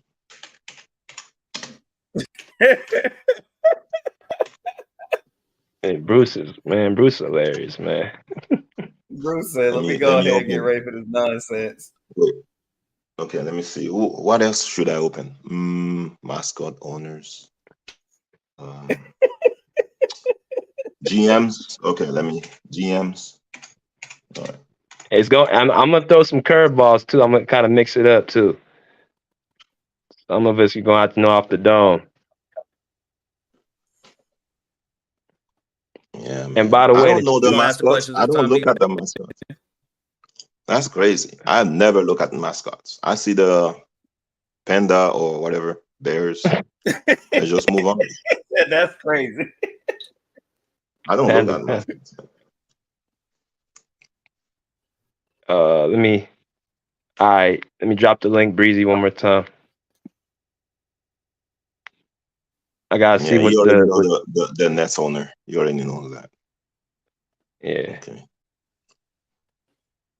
He said, "Yeah." How many team Harden What's played a with? hot dog without the bun? Oscar Mike. Shit, boy. I don't know the middle name of players. Don't ask me the middle name for players. So, Look, he trying to. What's the middle name? Jeffrey. Yeah. Kobe Bryant. Bean. Kobe Bean. LeBron. What's LeBron's, Bruce? I have no idea. Irvin Johnson. Mercenary.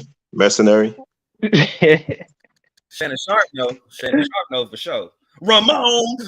What do you say? Ramon. Oh, it's James. Ramon. Yeah, see, I don't even remember that. Ramon. Okay, see, I had no idea. I only know it because of Shannon Sharp. He in love with that man. LeBron. He said Lamont. James. He is the king of all kings. What else, Steph Curry? And Bronny gonna be got 1 minute, Breezy. Got 1 minute, Breezy. It's been 2 minutes, like Breezy since yesterday. So I'm on West Coast. You on East Coast? Now I'll give him an extra minute. I mean, they changed the times. It's already extra minutes. Yeah, I'm a West. You know how New York niggas is. They always gotta come in with a PSA.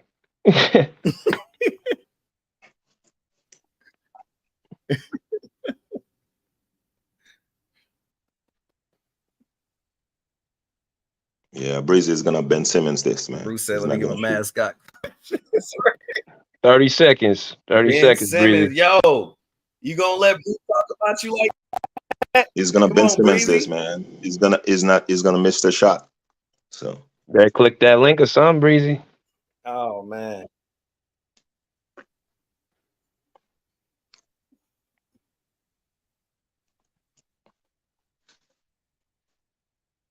Mm-hmm. 10 seconds. Man, he's gonna breeze his way there out. he is. There he is. Okay. Yeah, when I put that 10 seconds, the whole city of Brooklyn came up. The whole city of Brooklyn here. What's good? Man. I'm moving around and shit. I'm listening. I heard all that shit y'all was talking about the middle names of players. Oh my god, what y'all talking about? Hey, I know I'm gonna lose already, so that's fine. Hey, so what is it? It's a trivia. Yeah, so you get 5 questions, 5 trivia questions. I'm gonna ask 7. Yeah, you're right. My fault. 7 questions, the best out of 7. Test your basketball knowledge. So basically, the winner of the contest gets a free gift from us that we send to y'all. Man, we do this every month. But you're gonna be going up against Bruce.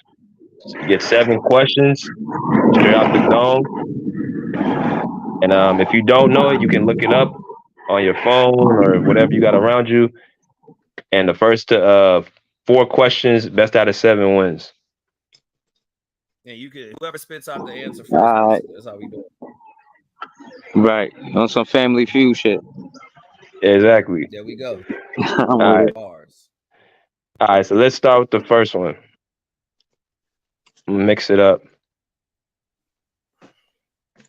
Let's see. Who was the MVP of the 2015 NBA Finals?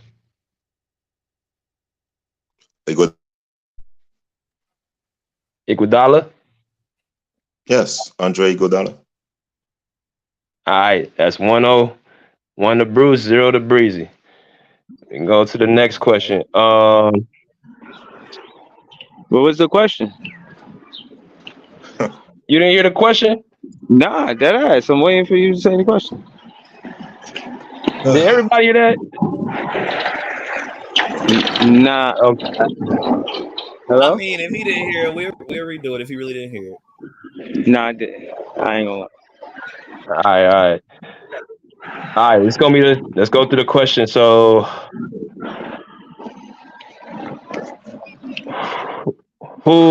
what home arena of the Houston Rockets is what? What's the name of the home arena of the Houston Rockets?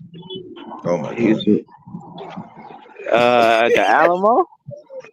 Oh my god. That's something center. Y'all can look it up. I was wrong. I'm looking at though. Oh, shit. I'm paying Wi-Fi for this, man. I'm paying Wi-Fi for this, man. Oh man, I have no idea. Toyota Center. Yeah, Toyota Hey, you Center. guys are putting the answer in the chat. Okay, I don't need to Google. Thank you. Toyota Center. Toyota Center. I already said it. Oh, all right. Bruce got one. All right. You guys are putting the answers in the chat, but okay. All right. Hold on, they putting the answers in the chat. Like, come on, man. But they did it after he said it. Hey, y'all chill out in the chat for a minute. So they don't see it. Yeah. Come on, man. Yeah. Here's one.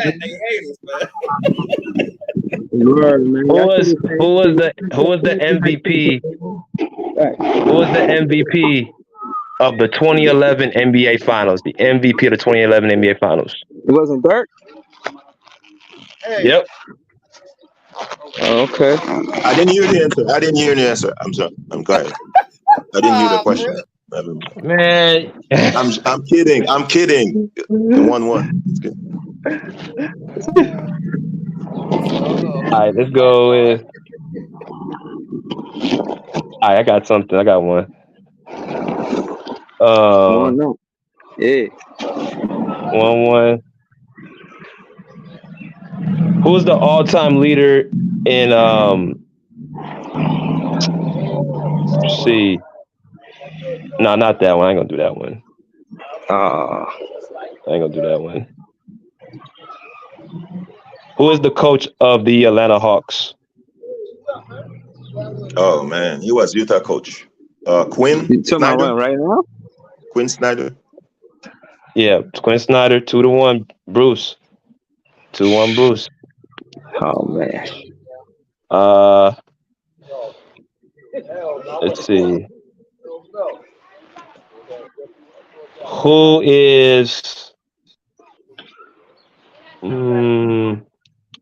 okay? Who is the owner of the Golden State Warriors? Joe Lacob. 3-1 Bruce. Come on, Yeah, man. catch up, Breezy. You looking like the Brooklyn Nets again. Man. And, You still we got 3-3. We 3-3. I'm about to tie it right now. All right. All right. How many players can be on a team's active roster? 15. 15. Yep. 3-2. That was quick. There you go. Let's see this one.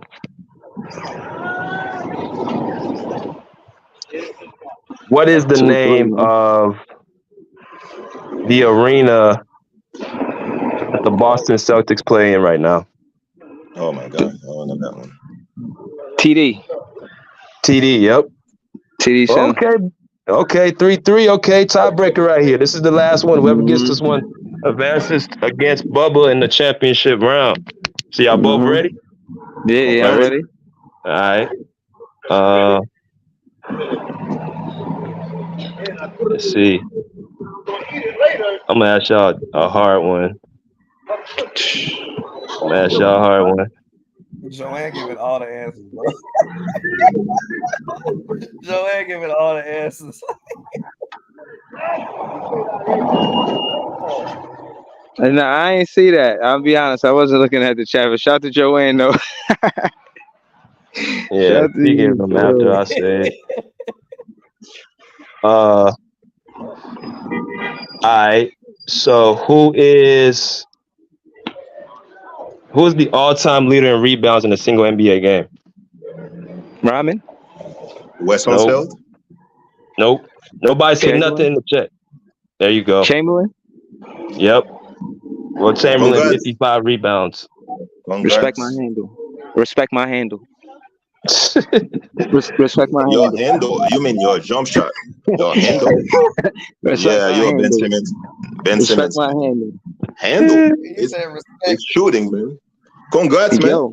Congrats. Yeah, thank you, man. I appreciate that, man. So you're formidable opponent, man. Formidable opponent. Nah, I already know I was gonna lose, so Nah, that was a good round. I like that round. All right, so let me get I'm gonna get Bubba, let me get you up here, man. Get you up here, Bubba. You're gonna face Breezy. This is gonna be good. This one gonna be a good. This is Brooklyn versus Philly. This is gonna be Brooklyn versus Philly. And you know what? Right here. Rick, you know what? I think we should do 10 questions. Ain't gonna be no sleep, I tell you that. Ain't gonna be no sleep. Unless I'm doing the sweeping. I'll tell you that right now. Hey, Philly in the building. Bubba, what's good? What's good? Hey. Yo, and BJ. What's good? If there's a sweep, I'm gonna throw in there an extra $20 to your Cash App if it's a sweep. Oh, sweet. Okay. All right. So that's what we're gonna do. We're gonna do 10 questions. So whoever gets 6 questions first wins. And on top of the prize, if whoever gets a sweep, Rick said you said extra $20 Cash App. Yep. All right. So we're gonna do that. So we're gonna do 10 questions. Philly versus Brooklyn, Bubba versus Breezy. Winner gets a prize and gets on top of a sweep, $20 on top of that. So I'm gonna let Rick do the honors in this round and let him, ask y'all the questions. So let's go, Rick. Put you on the big screen. All right. Stupid. Dumb. All right. 3, 2, 1. Let's begin. Who was the first team? Nah. Both of y'all know that. Y'all smart as hell. Y'all know that one.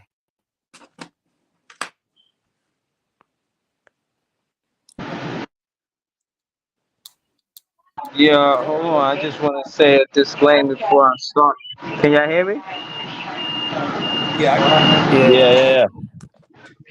I'm in traffic, so I just a disclaimer before we start. I'm holding it on mute. You know what I'm saying? Until I hear the question, and then when I hear finish the answering the question, I'm pressing the button. You know what I mean? So, you know what I mean? I don't. It'd be a shame if I lost around on Andre 76, as I was really going for that sweep. You know what I mean? Going for that sweep for Brooklyn. You know what I mean? Let me say this. I mean, we all know how Brooklyn and Philly always end. So. Oh, that's shots fired. Let the games begin. Say what? Look. Let's start this. Let's start with a simple one. Can a player call their y'all own want a pregame? Y'all want us to hype the fight?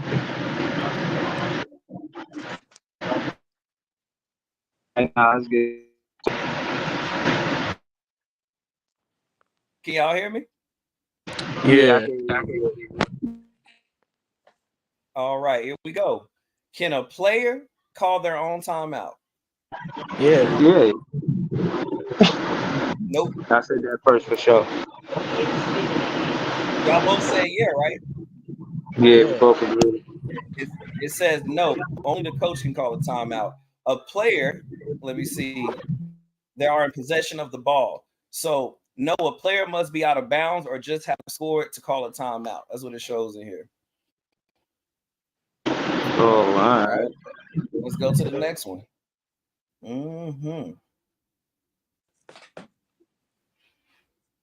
So that's a draw.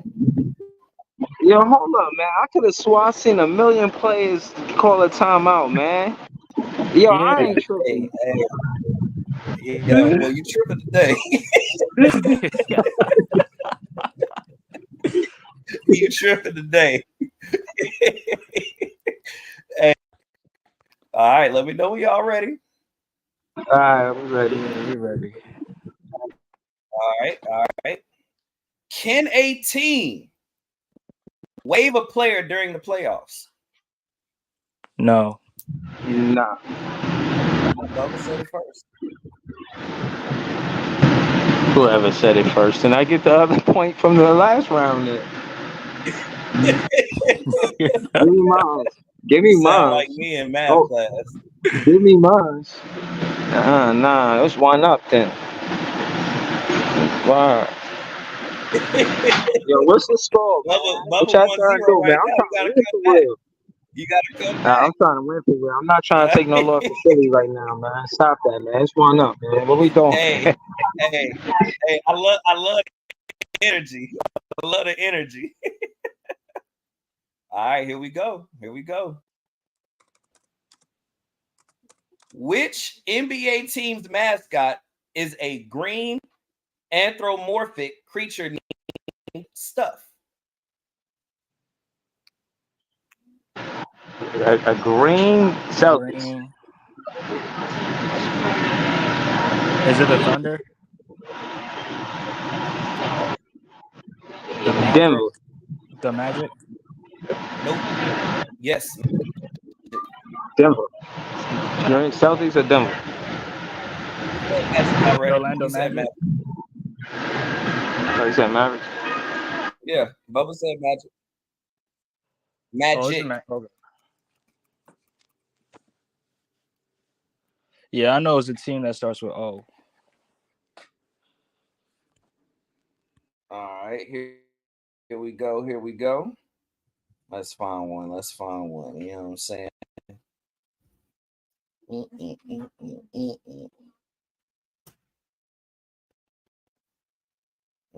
That was way too easy. Hope to get those. Let's see.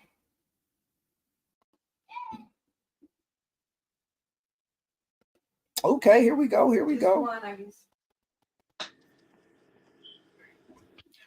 Who is the all-time leader? Before I even finish it, who is the all-time leader in steals in a single NBA season? Gary Payne. Scottie Pippen. It's not Gary Payne. Nope. Alvin Robertson. Nope. It's not Sidney Moncrief. There we go. Alvin Robertson. I answered that question like I was on Jeopardy. Know what I mean? Shit, man.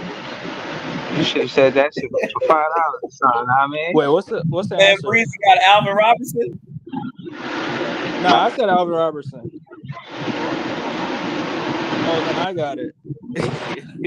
Oh, word. I thought I said Sidney Moncrief. I ain't say Alvin Robertson. Bubba, you got that? Yeah, I said Alvin Robertson. Okay, Bubba. Yeah, nah. Okay, that's 3 for Bubba. Okay. I don't know. It's sweet looking like it's coming. What you gonna do, bro? I've been in this situation before. No pressure, no sweat. All right. No pressure. No pressure. All right, then. I'm at the Soups right now. We got what? Well, Bubba need 3 more, so you gotta come back. 3. Oh, So, hold on. It's not. I didn't get that first point because I said it first. He 3 up. He 3 up. Yeah. Nah, hold on. You said that he didn't get the answer because I said it at the same. Yeah, both say yes, but when we both got it wrong. Hey, that's the answer. No, it's 3-1. It's 3-1. I'm going to Alvin Robinson, and then you said, "Oh, nah." Going to the trivia union, bro. all good." Nah, man. I'm challenging that. Right. I'm talking about a challenge right now, bro. I'm challenging that. I should have 1 point. Next question. All right. I'm about to say this next question. Who is the all-time leader? Again, who is the all-time leader in blocks in a single NBA season? Hakeem Olajuwon. Nope. Dikembe Mutombo. Yo, where's everything? I couldn't even hear that question, bro. Like, that's loud where I'm at, man. This all is slanted, man. I don't like how it's looking right now, man. Like, hold on. Who's the all-time leader in a single NBA season? Dikembe Mutombo. Nope. Ben Wallace. What's the question? What did he say? Mark Eaton is the all-time leader in a single NBA season. The all-time leader in what? Say it again. Mark Eaton. Say it again. There we go. Mark Eaton. Yep, you're right. Bro, I'm not even hearing these questions, man. I'm at a disadvantage, man, because of what.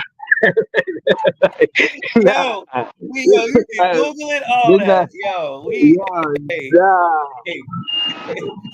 I want a rematch, bro. Like, nah, this is ridiculous. Yo, Brooklyn taking the biggest L to Philly right now.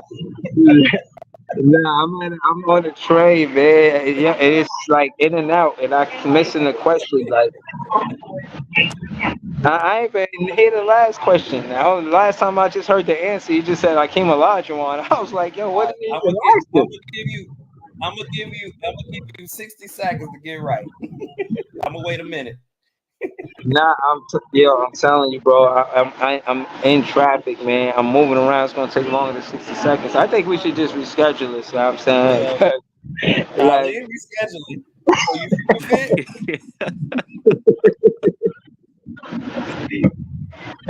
And you gonna give this man $20? You gonna give him 20?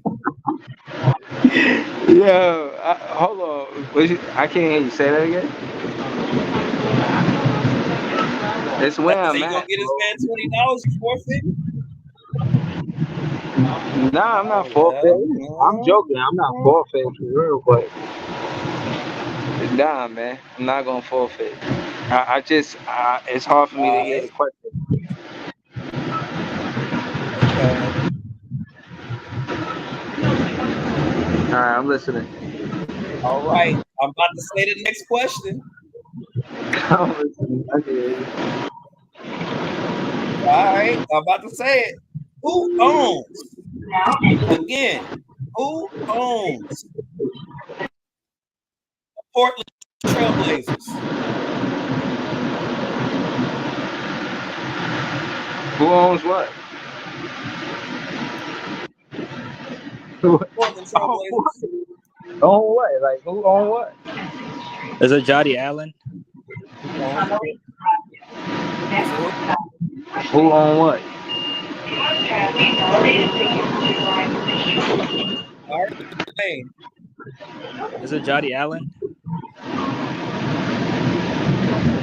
What's his first name, Bubba? Jody, whatever. Nah, that's not his first name.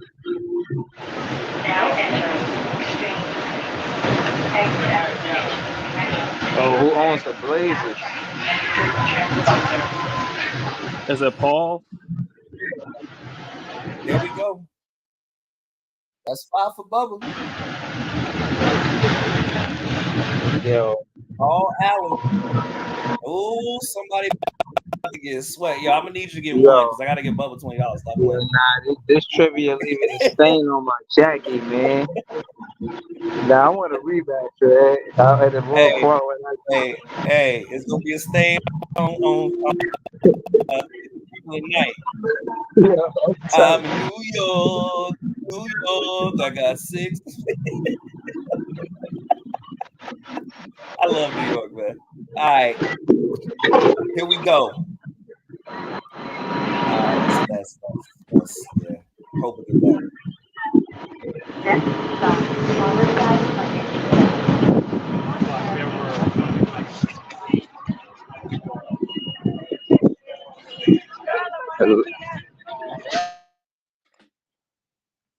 Trying to find a tricky one.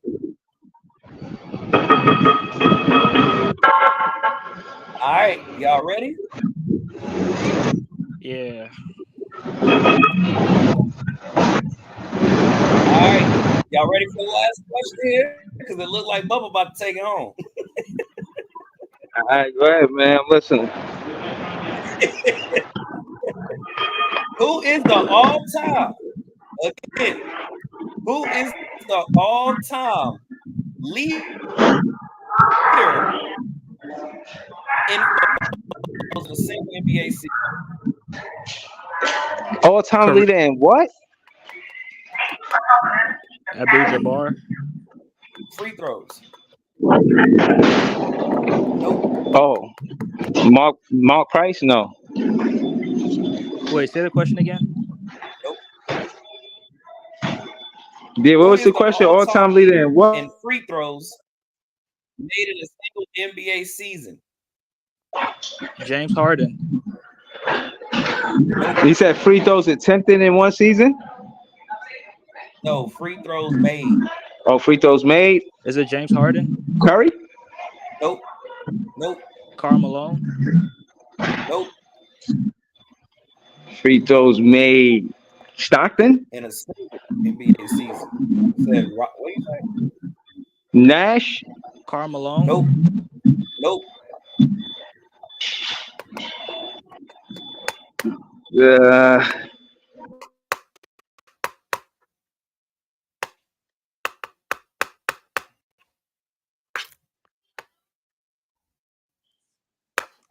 LeBron. Nope. Jerry West? Nope.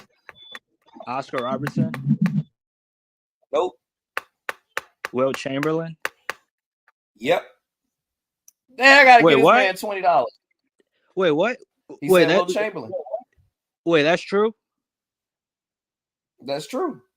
Bro, he was a terrible free throw shooter. How the hell he let the season and free throws made? Wow. In a single season, 1,001 free throws made in the 1961 and 1962 NBA season.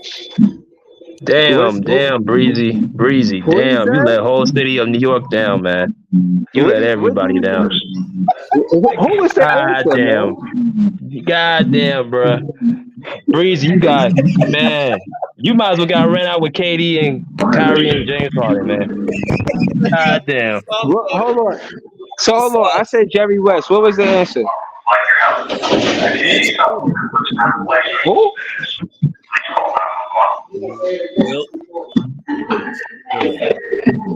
Oh, Wilt Chamberlain. Okay.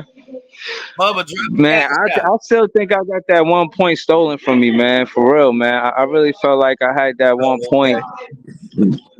And know what I mean? That would eliminate it for me being swept in the finals, know what I mean? Yeah. Because I did say it first.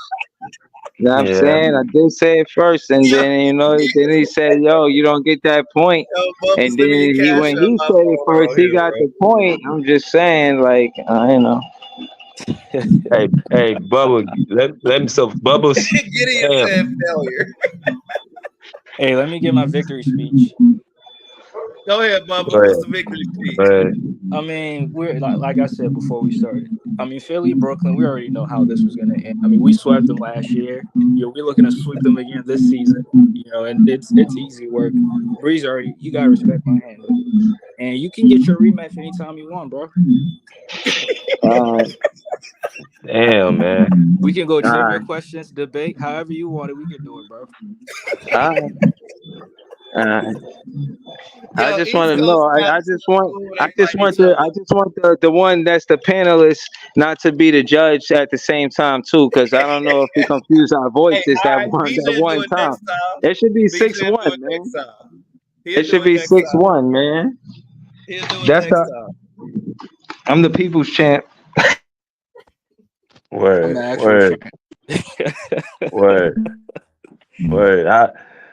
Bubba, I'll send you your. That was a good one. I'm about to send Bubba another shirt, so you just let me know what you want, Bubba. I'll get that out to you. It'd be your second shirt, right? Yeah, I mean, my sister took the first one. She stole it. All right. Yeah, so you get the second one.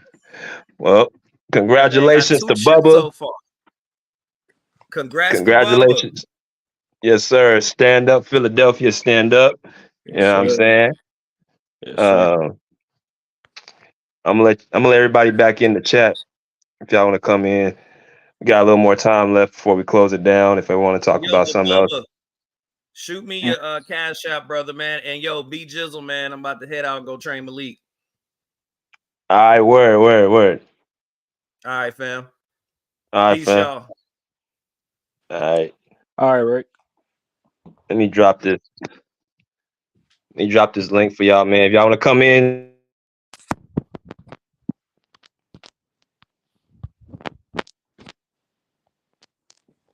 You still there?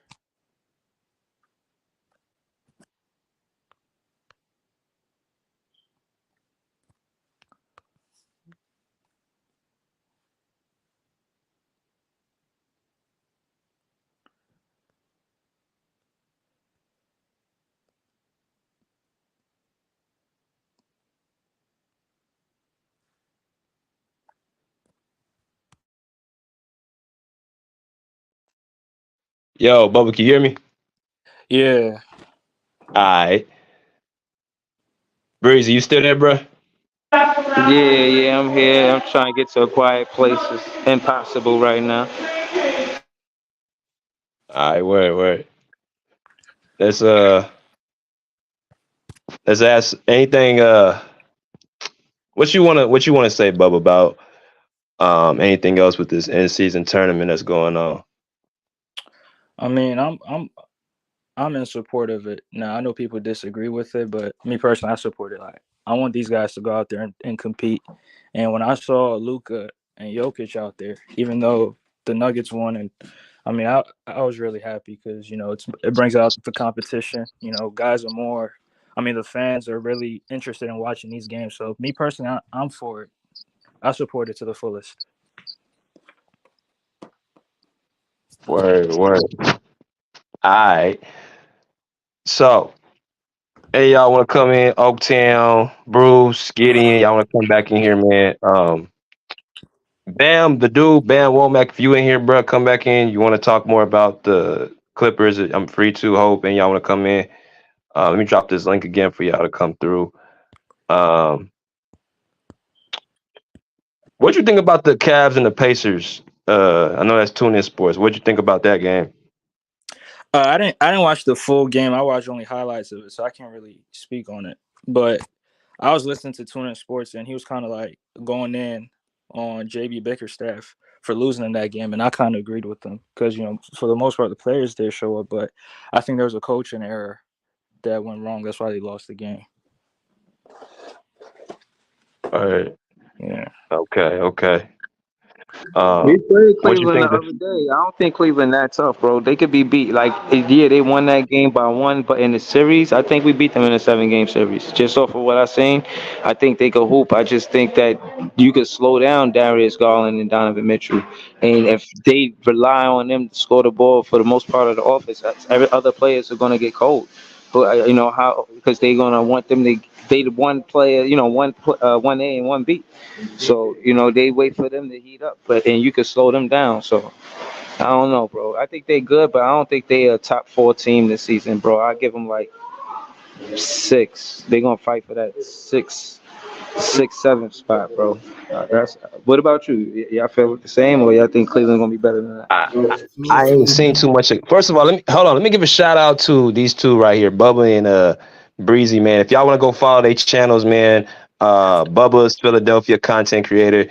You can follow him on DFJ Hoops. I'm gonna put that right here so y'all can see it.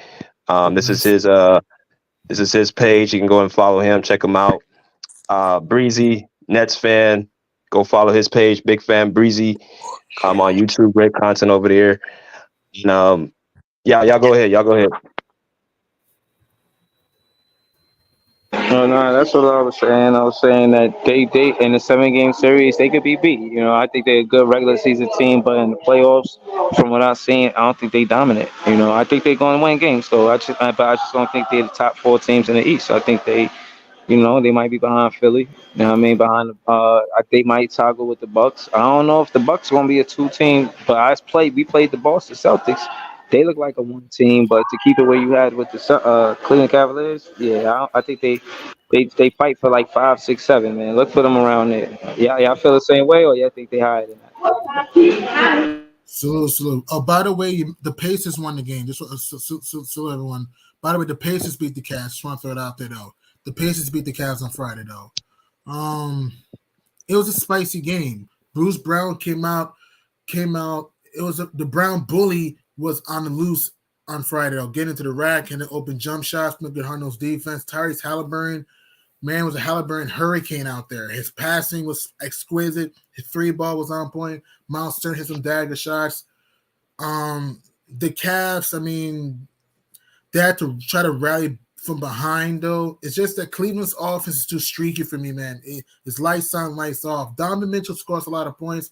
However, he plays too much hero ball. He has to limit that, though. There is Garland seeing things sometimes, so the Pacers did what they were supposed to do. I like their court, by the way, so good win for Indiana.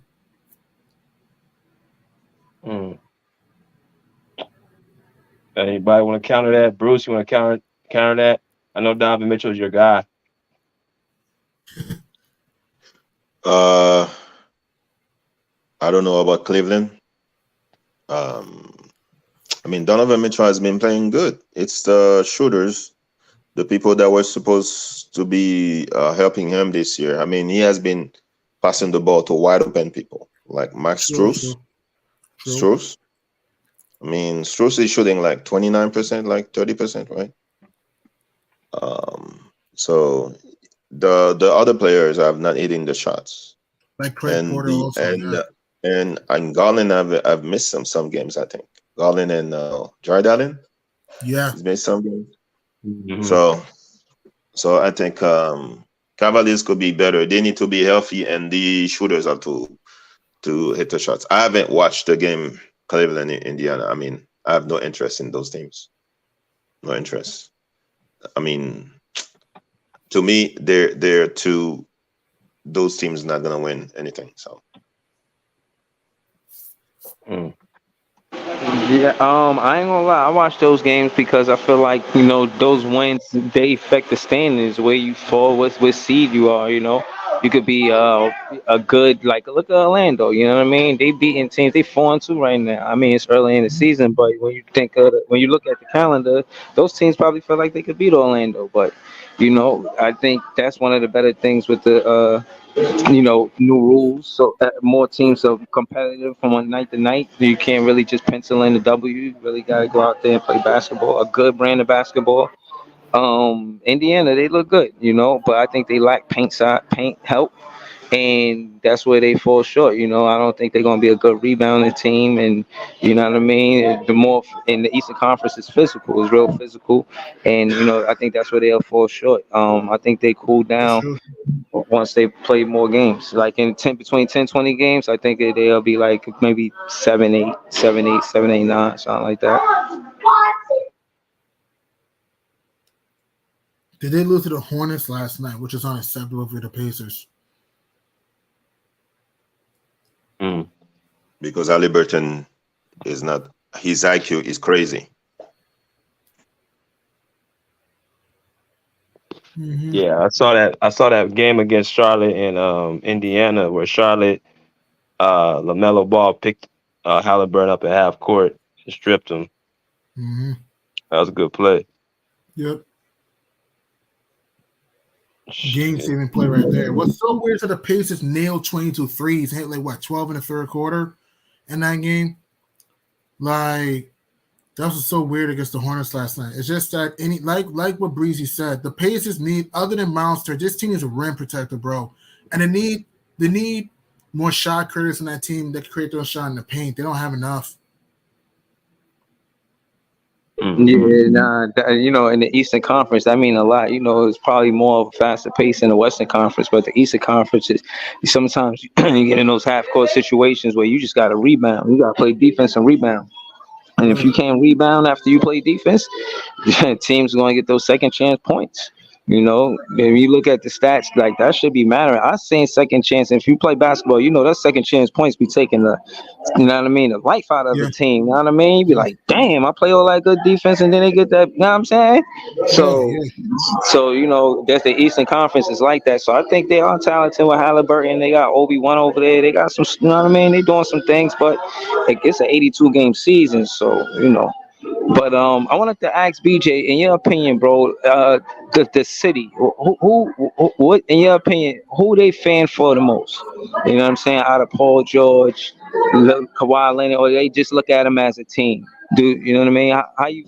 Is it a favorite player thing, or they just glad they together, or they want to? You know what I mean? What's the vibe of the city? Like, is it this season or bust or what's going on? Yeah. Y'all smashed the like button. So it's a connection. You got 4 guys from the city. Well, 4 guys from LA, PG and Kawhi more like the outskirts, but it's still LA County. So it's more so like it's a story. Okay, well, we got 4 homegrown guys back on the West, and it's like they have something they want to play for, which is a championship. So I don't know if you saw the last video I did, but at first I wasn't big on the Harden deal. But then I thought about him like this guy can space the floor. He can help out our half-court offense. He's also somebody who's a hell of a passer, facilitator. Yeah, he's had his mishaps in the past, but quitting and, being disinterested. And that's the only concern I've ever had with Harden. But as far as an overall ball player, like Harden's a problem, man. Even at this age, I could see him getting Zubac easier shots, Kawhi easier shots, PG easier shots.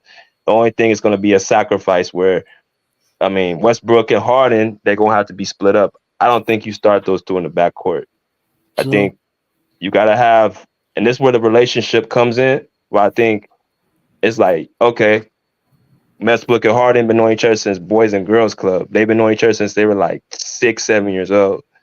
So it's like, okay, let's make this work for us in the city of LA. Let's bring this championship home. That means I got to come off the bench. You come off the bench. It don't matter what has to happen. We're going to get this ring. So I think it's not really just a one thing. Like oh, PG's all LA, Kawhi's LA. Like it's a connection, bro. It's like a deep bond between these four. Mm-hmm. That's righteous. I mean, that's righteous. That was a lot of Kyrie had a lot of love in Brooklyn because he's from New Jersey. So I get it. You got 4 players from the town. You know what I'm saying? So they want to see him. Put in. Be successful. You know what I mean? So I get it. I feel like that is one of those. I won't say Cinderella stories, but it's definitely one of those home warm felt stories. If it was to happen, it's a good narrative behind it. But again, like I said, this team is great if they could play 65 games. You know what I mean? I really and honestly, I want to see Westbrook beat LeBron on the Lakers, KD on the Suns. Yeah. Even if they get to the finals and lose to the Brooklyn Nets, I would like to see them get past all of those teams. It'd be nice to see the Clippers get to the finals. The Nets gonna go to the finals. I'm saying, yeah, man. Who knows, man? I mean, you load managing Ben Simmons. Why didn't Ben Simmons play yesterday? And Cam Johnson. No, we are low managing. That's Brooklyn Nets business. And I'm saying he had a back injury last season, and I thought it was smart that they did that. I mean, he just had an injury. You didn't want to see how the Nets do against the Celtics? Yeah, I do, but not off a back-to-back. When we play the Celtics next Friday, I want to see him there because he'll have a day rest. But I'm not trying to for one game. We just had a 3-game win streak. You know what I mean? We fine in ball club right now for trajectory and expectations for the start of the season from the off season. I think we good. 3-3. We play the Bucks on Monday. Hopefully, you know what I'm saying, in our first 10 games be 6-4. I think if we could be 5-5 and 6-4 in our first 10 games, I'll be happy as a fan. Keep it real.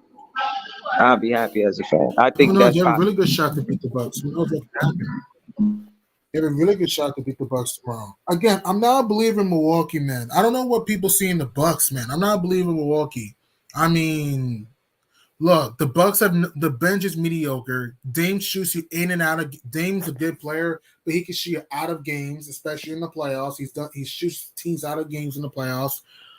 Also, the fact that Chris Middleton's too inconsistent, and Middleton's not the same player since the MCL injury. Brook Lopez is a good interior defender. He's not a good perimeter defender, and he can be a foul machine at times. And he's streaky from the perimeter. Giannis is a monster, and the Greek freak will eat in the paint. Here's the problem. Giannis doesn't post up. He's not a good free throw shooter, and his jumper is funky. I don't know what people see in the Bucks that says they're going to win the title. I don't know what people see in this team, man. They can't guard a perimeter. They have no consistent perimeter defenders on that team. What? Jake Crowder, who's 98 years old? Stop. Malik Beasley? Stop. The Bucks are not winning the title. It's not going to happen. Yeah, I think with Ben Simmons in front of Dame Lillard, he could slow him down, at least give him a 40% shooting night, something like that. That's what I'm looking forward to. So, they're not shooting at a high clip. We lost Claxton for 8 weeks, to keep it real with you. Hopefully, we make a move to get somebody to, help. But it's going to be tough to do what Clax did.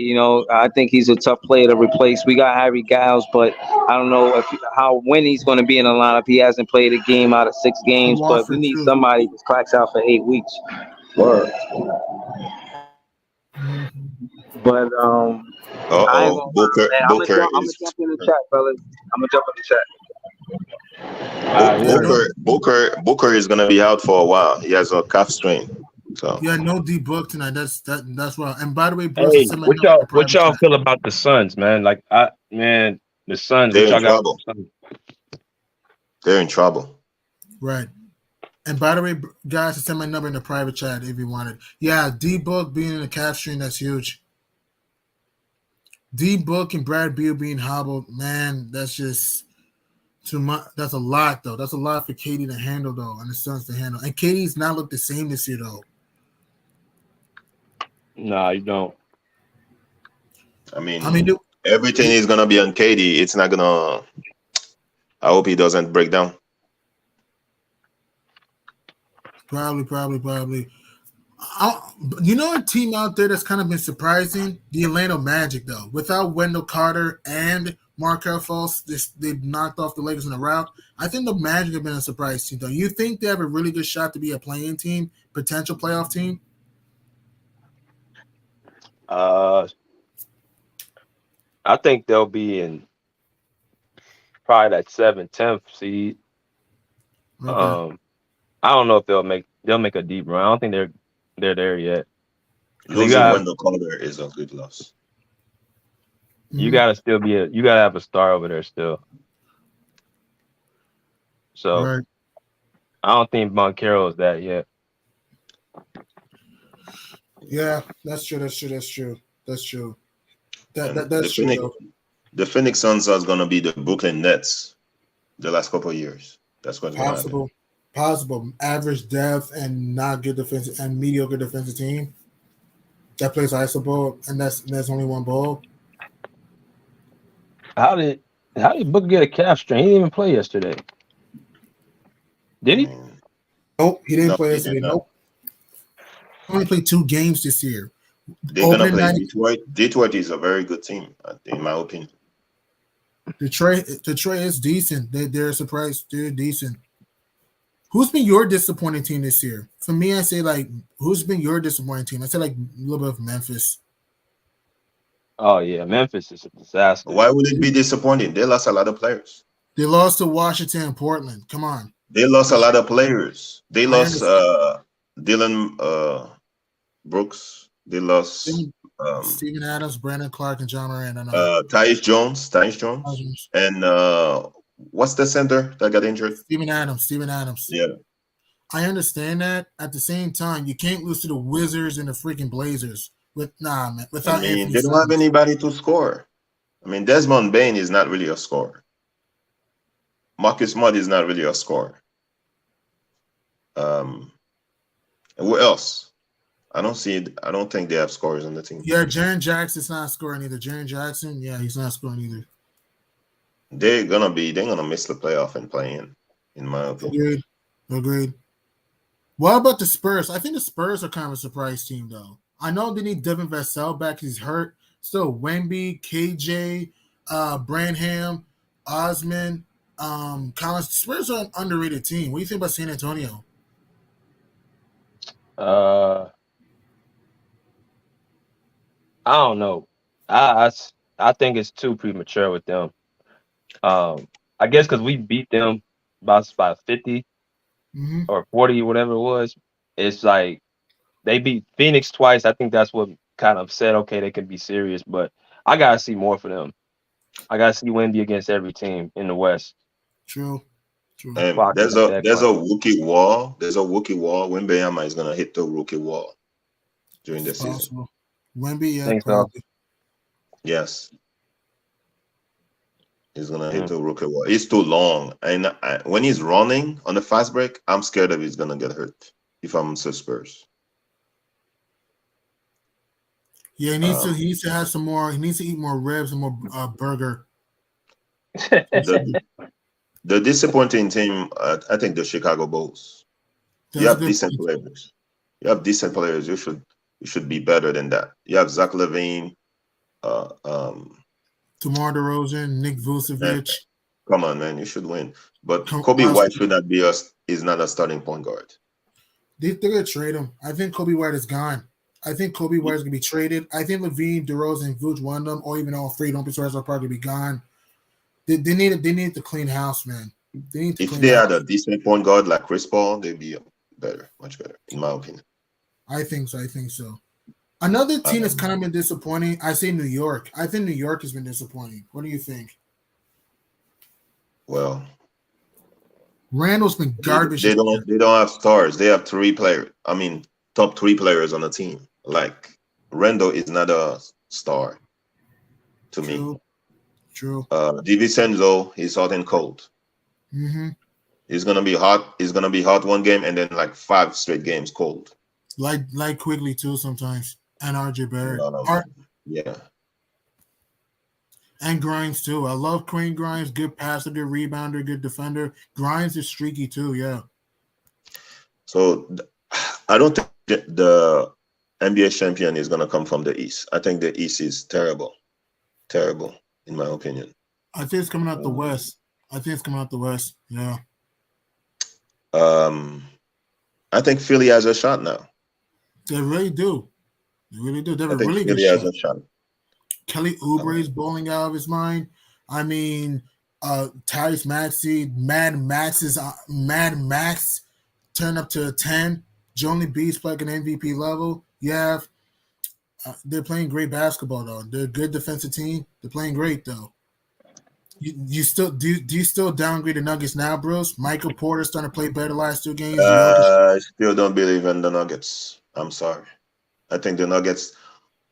I think Clippers. Whoa, I thought Clippers were better than them. I don't know about now.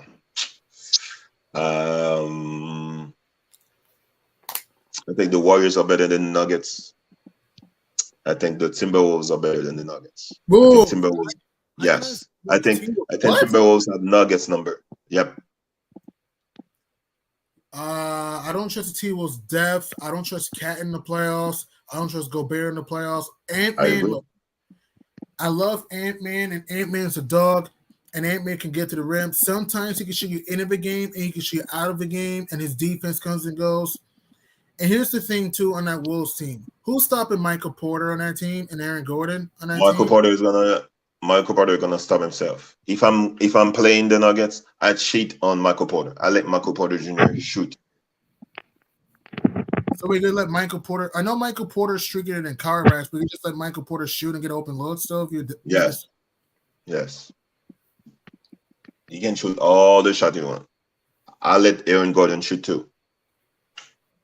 Why about KCP off the wing, off the curve? No, I'm not letting KCP open. I'm not letting KCP open. Okay, and then don't forget. I mean, Jamal Murray is hurt right now because it has a right hamstring tightness. But it's not too serious though. So hopefully he'll be fine. All I'm saying is, also you have Nikola Jokic, one of the best passers, and he can post up. You have Payne Watson, who's a thing. I still think the Nuggets need to fix their bench. I don't like the Nuggets bench too much, though. That's my concern. Their bench is mediocre at best. Best player on the team. Best player on the bench is Reggie Jackson. So yeah, that's gonna be a problem. Well, that's gonna be a problem. That's gonna be a huge problem in the playoffs. But if the Denver Nuggets want to elevate the game, Michael Porter will have to have an all-star caliber season, in my opinion. I say caliber season. Michael Porter would elevate his game. Be the third best player on that team. If Michael Porter Jr. is one of your best players, in trouble.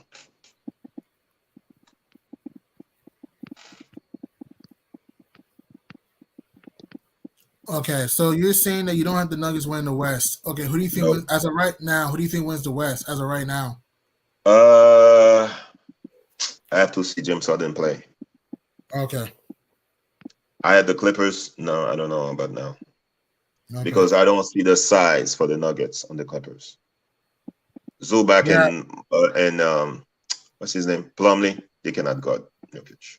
Jokic, that's a good point. If they play the Nuggets, what will you put? Will you put Kawhi on Michael Porter, Gordon on PG on Gordon? What will you do? Kawhi on Michael Porter? I don't know. That's what I would do. I'll put Kawhi on Michael Porter, PG on Gordon. That's what I would do. Because if Kawhi is guarding Gordon, Gordon's too athletic for him, though. And Kawhi would get tired. Michael Porter is athletic, but he's not that fast, though. That's what I would. What do you think? I mean, Kawhi on Michael Porter for 3 quarters. And the 4th quarter, I put Kawhi on Jokic. Wait, you mean on Gordon? You mean on Gordon? Who's gonna be on Aaron Gordon? You said Kawhi on Jokic. You said Kawhi on Jokic in the 4th. Kawhi can't guard Joker. No, that's Zubac. No, in the 4th quarter, Kawhi on Jokic. I mean, if Draymond, I think Draymond can guard Jokic. Yeah, he could. Draymond could guard Jokic. That's true. So who's a better defender, Draymond or Kawhi? Kawhi. So Kawhi on Jokic in the 4th quarter. Oh yeah. Oh no. That's what I think. That's what I think Sean said too. Mm-hmm. I think Sean said put Kawhi on Jokic. I would do the whole game, but I would do that because I seen him do it in the bubble. And in that game 7, remember that game 7 when Kawhi was guarding Jokic? I think he held him to like 15 points. Yeah, that's a good point. Then who could guard Michael Porter and Aaron Gordon in? If we put Kawhi Jokic in, who's going to guard Michael Porter and Aaron Gordon in? Michael Porter and Aaron Gordon? Yeah, we could put on them. In the fourth quarter? Yeah. If you... I mean, I can put Westbrook or some guard on Michael Porter. Yeah, that's a good point. He has no move to go to the basket. He's just going to rise up. Yeah, that's a good point. What do you think, BJ? Will you put Russ on Michael Porter in the fourth quarter? I'll put Russ on. So my lineup will be T-Man on. T-Man on Jamal, Russ on KCP, PG on Michael Porter Jr., Zubac on Aaron Gordon, Kawhi on Jokic. That would be my lineup, because what's MPJ going to do? All he's going to do is want to shoot threes and shoot shots. Aaron Gordon, you got to have somebody bigger than him. Aaron Gordon is just going to drive past Zubac, go to the line. Just going to drive, and Michael Porter is just jack up. Yep. Yeah, I like T-Man on Jamal, because I saw it on the preseason. Like, Jamal was struggling from the floor. So you gotta have a point of attack defender on the court. That's, you have to have that on the court. Right. Herm says that the Warriors are the only team that can legitimately beat the Nuggets. I disagree with that, though. I think I got the Nuggets going back to back. However, I won't be surprised if Celtics beat them. I won't be surprised if the Clippers beat them. If the Suns can get their head out their butt, I won't be surprised if the Suns beat them. Yeah, I just make 3 teams that would. I have the Timberwolves beating the Nuggets, especially if they meet in the first round.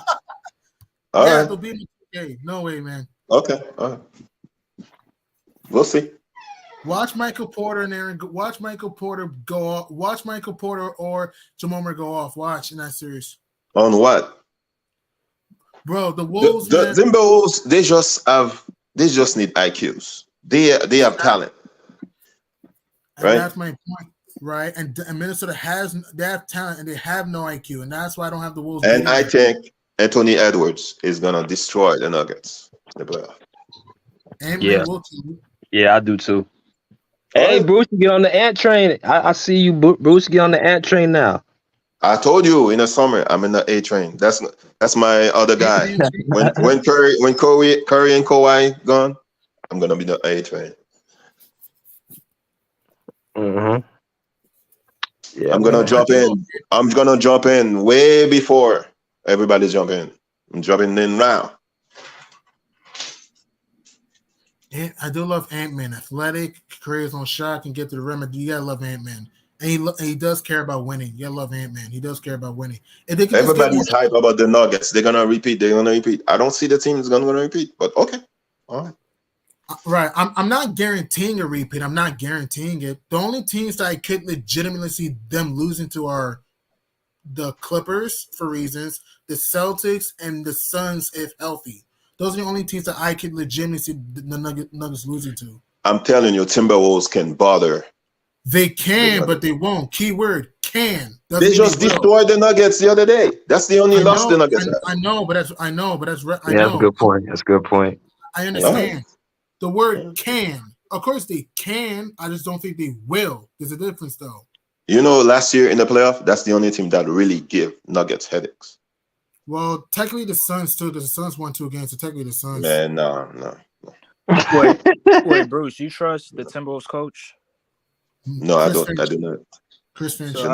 So how you think they can bother the Nuggets? Oh, he's horrible. Chris Finch is horrible, man. I'm telling you, man. If they had a great coach, they would be way much better. Oh yeah, I agree. I could agree with that. If they had like a remember they had Rick Adelman back in the old day when they had Kevin Love. They had a Rick Adelman type of coach and just had the shooters. Then that would be different for me. Here's the thing: if they play in the Nuggets, Cat needs to be inside. Put Jokic in foul trouble. Stop shooting those stupid threes. Agreed. Just be inside. But that's why even if Gobert is in there, stop going outside because Gobert. Just be a twin tower. Go watch a tape of Tim Duncan and David Robinson. Good. Man. Good. And also, right, and also keep Jamal Murray away from, and also put Jamal Murray in foul trouble too. Like frustrating. And watch out for Michael Porter bombs too. If Don't they have Jalen McDaniels? Jalen McDaniels, he's a great defender. Great defense. So you can put him on Michael Porter. Yeah. Or Jamal Murray. No, yeah. Michael Porter. Jamal Murray. Yeah. Man, you overrate Michael Porter. I do not, though. I do not. He's going to get hot for like a week. And then after that, he's going to break. All he wants to do is jump and shoot. True. And their bench, Reggie Jackson, he's another brick layer. Terrible. I mean, the Nuggets bench is terrible. Zeke Naji, mediocre. Payne Watson's okay. And you have Udonis Haslem, DeAndre Jordan. Come on. DeAndre Jordan, what, wave him. If you're the Nuggets, wave him already. Why is he there? Wave him. Let him go. I don't understand the Nuggets, man. I don't understand this team. Wave DeAndre Jordan. I don't understand this.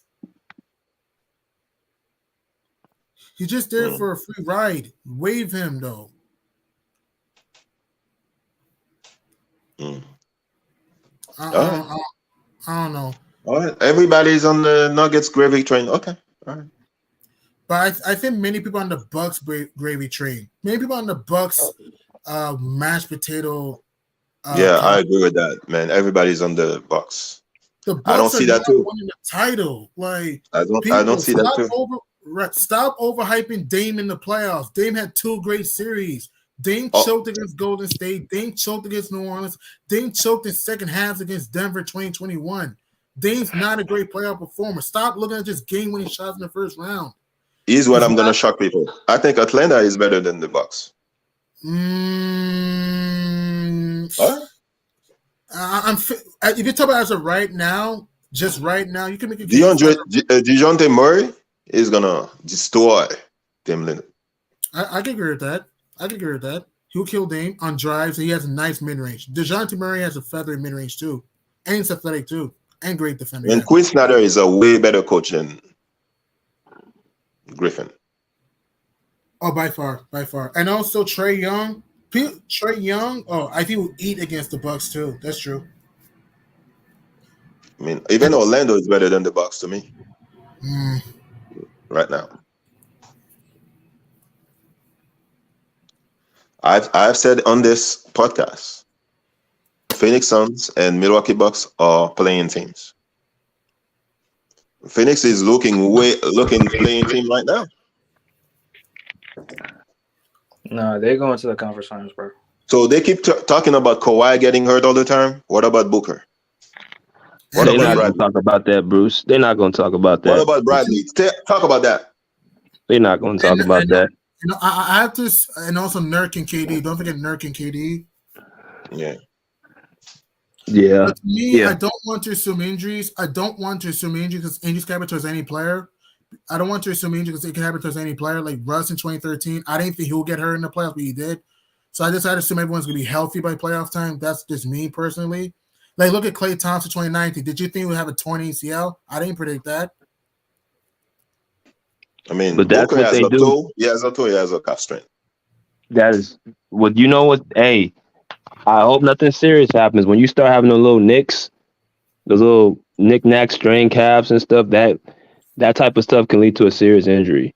So I hope nothing serious happens. So I want everybody healthy. But when one part goes, the other part that usually leads to a serious injury. I'm just saying. I mean, it's the same thing that happened in Brooklyn. I mean, KD was not hurt. He was the only one playing. Everybody was missing him. James Harden and Kyrie. And then all of a sudden, at the end of the season, what happened to KD? Got hurt. I mean, you know, KD is Chet Holmgren cousin. You know, they're skinny, like they don't eat. So, okay. I mean, you see, all of a sudden we don't see all those Suns fans. They know. Where's Kim? Where's Melo? I mean, the highest order, right? Mm-hmm. Okay. Right. But what do you think about the Celtics, though? I'm not saying they'll win the title. I think Boston They need to fix their bench, obviously. I think Boston's a pretty good starting five, though. What do you think about the Celtics, though?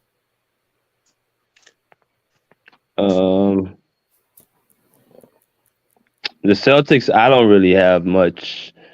It's the matchups with me against them. If they face Miami, or if they face Milwaukee, I think they can lose. Still, they can lose to those teams. I don't think they will, though. They can, yes. I don't think they will to those teams, though. I don't trust the Heat. I'm not a huge fan of the Heat this year. Their offense is too inconsistent. The D is all right, but the offense is too streaky. But also the fact is Tyler Hero is inconsistent in the playoffs. Bam is lights on, lights off in the playoffs. Jimmy Butler gets what he could in the playoffs. There's times he lacks aggression here and there. And also the fact that also they're kind of small. I don't trust the Heat this year. And the Bucks, my gripe with the Bucks. I don't trust their bench. I don't trust Dame consistently in the playoffs. I don't trust Middleton after the MCL injury. I don't trust this version of Brook. I don't trust Brook Lopez consistently. I'm sorry. And here's the thing, right? I know Tatum and Brown are inconsistent in the playoffs. Here's the difference, though, right? Let's use context behind that. They struggle against teams with good wing defenders. Who on the Bucks is guarding Tatum and Brown? Nobody. That's what I'm saying, though. They're gonna eat in that series, though. Because if you look at last year, right? When Tatum and Brown struggled, you had Jimmy Butler, Caleb Martin, good wing defenders, 2022.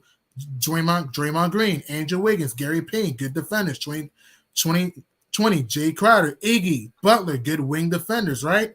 2018, Jeff Green, good wing defender. Who on God's green earth is going to guard the JT and JB? It's going to be a field day guarding the Milwaukee Bucks, though, for JT and JB. It's going to be Jumalane. Go ahead, Bruce. Okay, I can't believe I'm saying this, but I think the Sixers could beat the Celtics if Embiid does talk about what he's supposed to do. Okay. That's a good point. Yeah, they can beat them too. It's going to come down to the stars. Like, it comes down to the stars. I think Jimmy Butler is better than Jason Tatum. I've been saying that the last 2 seasons. Every time he faces him, Jimmy Butler is the best player out of those two. He comes up in the biggest moments. He's able to win with less help on his team. Boston can have all the talent they want, all the pieces they want. If Jason Tatum does not come up to play against Jimmy Butler, against Giannis Antetokounmpo, against he did against Joel Embiid last year. But the year in 2022, Giannis didn't have Chris Middleton. He still took that same team to 7 games. Boston has all the talent in the world. They should not be going 7 games with Philadelphia, with Milwaukee, and a Miami Heat team who's under what's the word? They're less talented. I agree with that. That's why I don't really take Boston that serious. The great season team, playoff team, certain matchups, I'm not so sure. But I mean, yeah. they still have the same weaknesses. Jaylen Brown, the same thing. Yeah, his ball handling is kind of mediocre. His ball handling is not that good. Non-existent. It's non-existent. Non-existent, man. Come on. And their bench is weak. Yeah. Their bench is weak. Yeah. Hey, man. Peyton Pritchard is like your best player on the bench. Good luck. Well, it's actually, good luck with that. Yeah, it's the bench. Peyton Pritchard. Yeah, that's why I don't think they're going to win. That's why I don't have Boston winning. And also the ISO ball. Like, you're not going to win a title just playing your turn, my turn ball. It's not going to work in the playoffs. I think they have enough to get out of the East. I just don't trust the Bucks' perimeter defense, and I think they have enough to win the East. I just don't think they'll beat whoever wins the West, in my opinion. Between the Suns, the Nuggets, or, those teams, That's just me. The Suns. I'm not saying they're winning the West. I'm saying they were to face them in the finals. I'm not saying they're going to win the West. I got the Nuggets winning the West. They're not facing them in the finals. Not even on NBA 2K. No. Well, I got Celtics, Nuggets, got Nuggets going back to back. I'm saying that if they were to play Phoenix in the finals, I think it would be a little bit different this time. Or heck, if they play the Clippers, I even think the Clippers would beat the Celtics, to be honest. I would. No, man. The Phoenix Suns gonna feel what the Clippers have been feeling with all those injuries all the time. And I don't think Bradley might be ready by All-Star break. I don't know. I mean, the back is not something you play with. That's true. Tell it to the Greek Freak. Tell it to Michael Porter. Yep. Tell it to T-Mac too. I mean, who's the point guard again because Booker was supposed to be the point guard. So who's the point guard now in Phoenix? They don't have one. They don't have one. They trying to get John Wall. Yeah, they tried. This may sound a little bit crazy, but if you're the Phoenix Suns, this may sound a little bit crazy. Would you consider Kevin Porter if you're Phoenix? Would you at least consider if you're Phoenix? No. Okay. Kevin Porter is gonna be like Miles Bridges, 1 year off, 1 season off. Okay. Unless you're really desperate. I mean, he might go to the Sun. You never know. Right. Right. Right. What do you think? What do you think, BJ? Do you think the Suns should consider Kevin Porter if he was available? They need defense, but if they can get him on a cheap, yeah, I would. But they need defense. Defense too. They need a backup 5, man. Eubanks is not it, man. Eubanks is just there. He's not it to me. Why not get a Cauley Stein that's decent? What? Or they could have kept Biyombo. Or heck, Dwight Howard, one of those moves.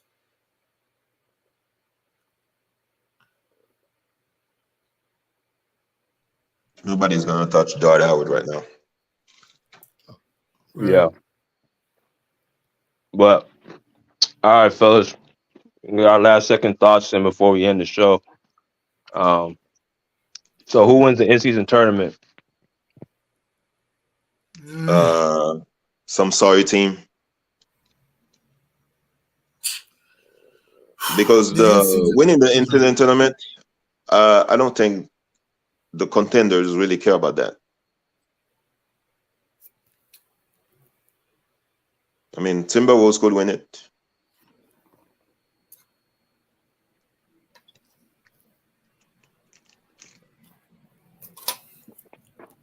O-Town said the Dubs. Well, what about the Dubs? Said they can win it. I mean, they can. Again, of course they can. The games have to be played. Of course they can. Do I think they will? We'll find out. But at the same time, they can. Of course.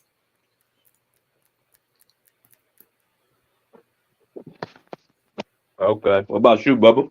If Bubba's still there. No, I think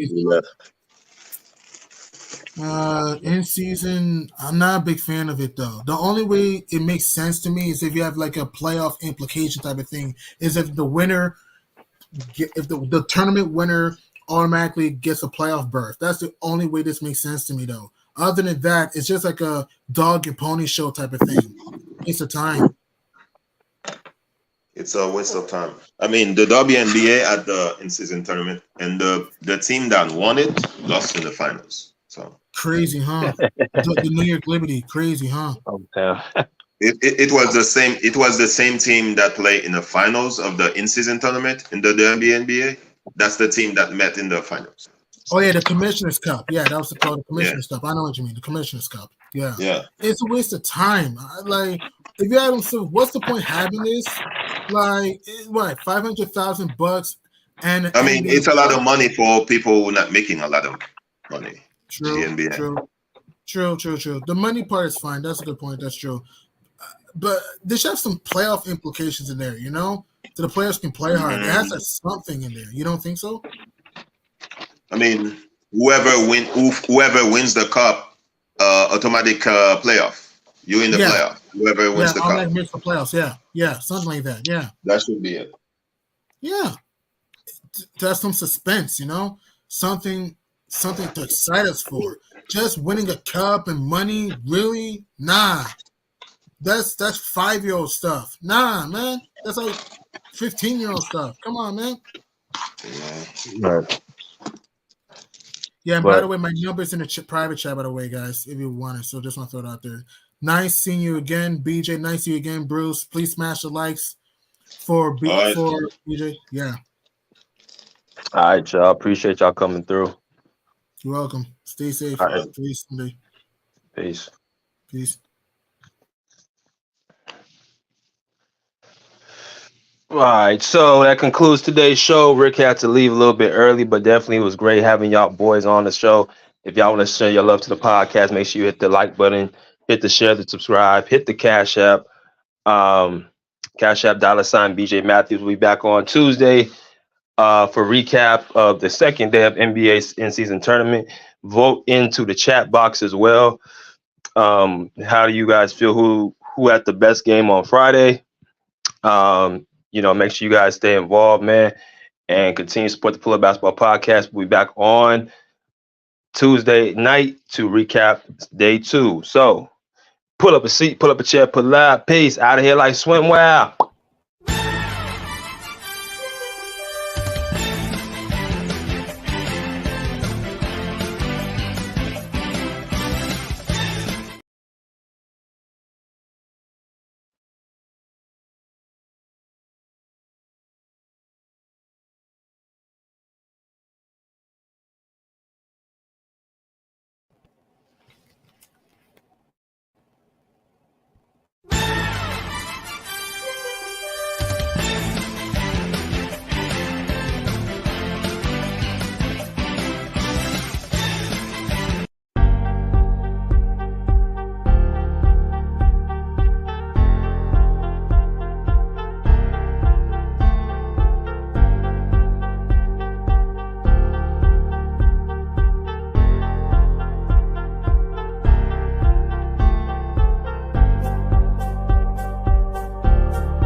We like that.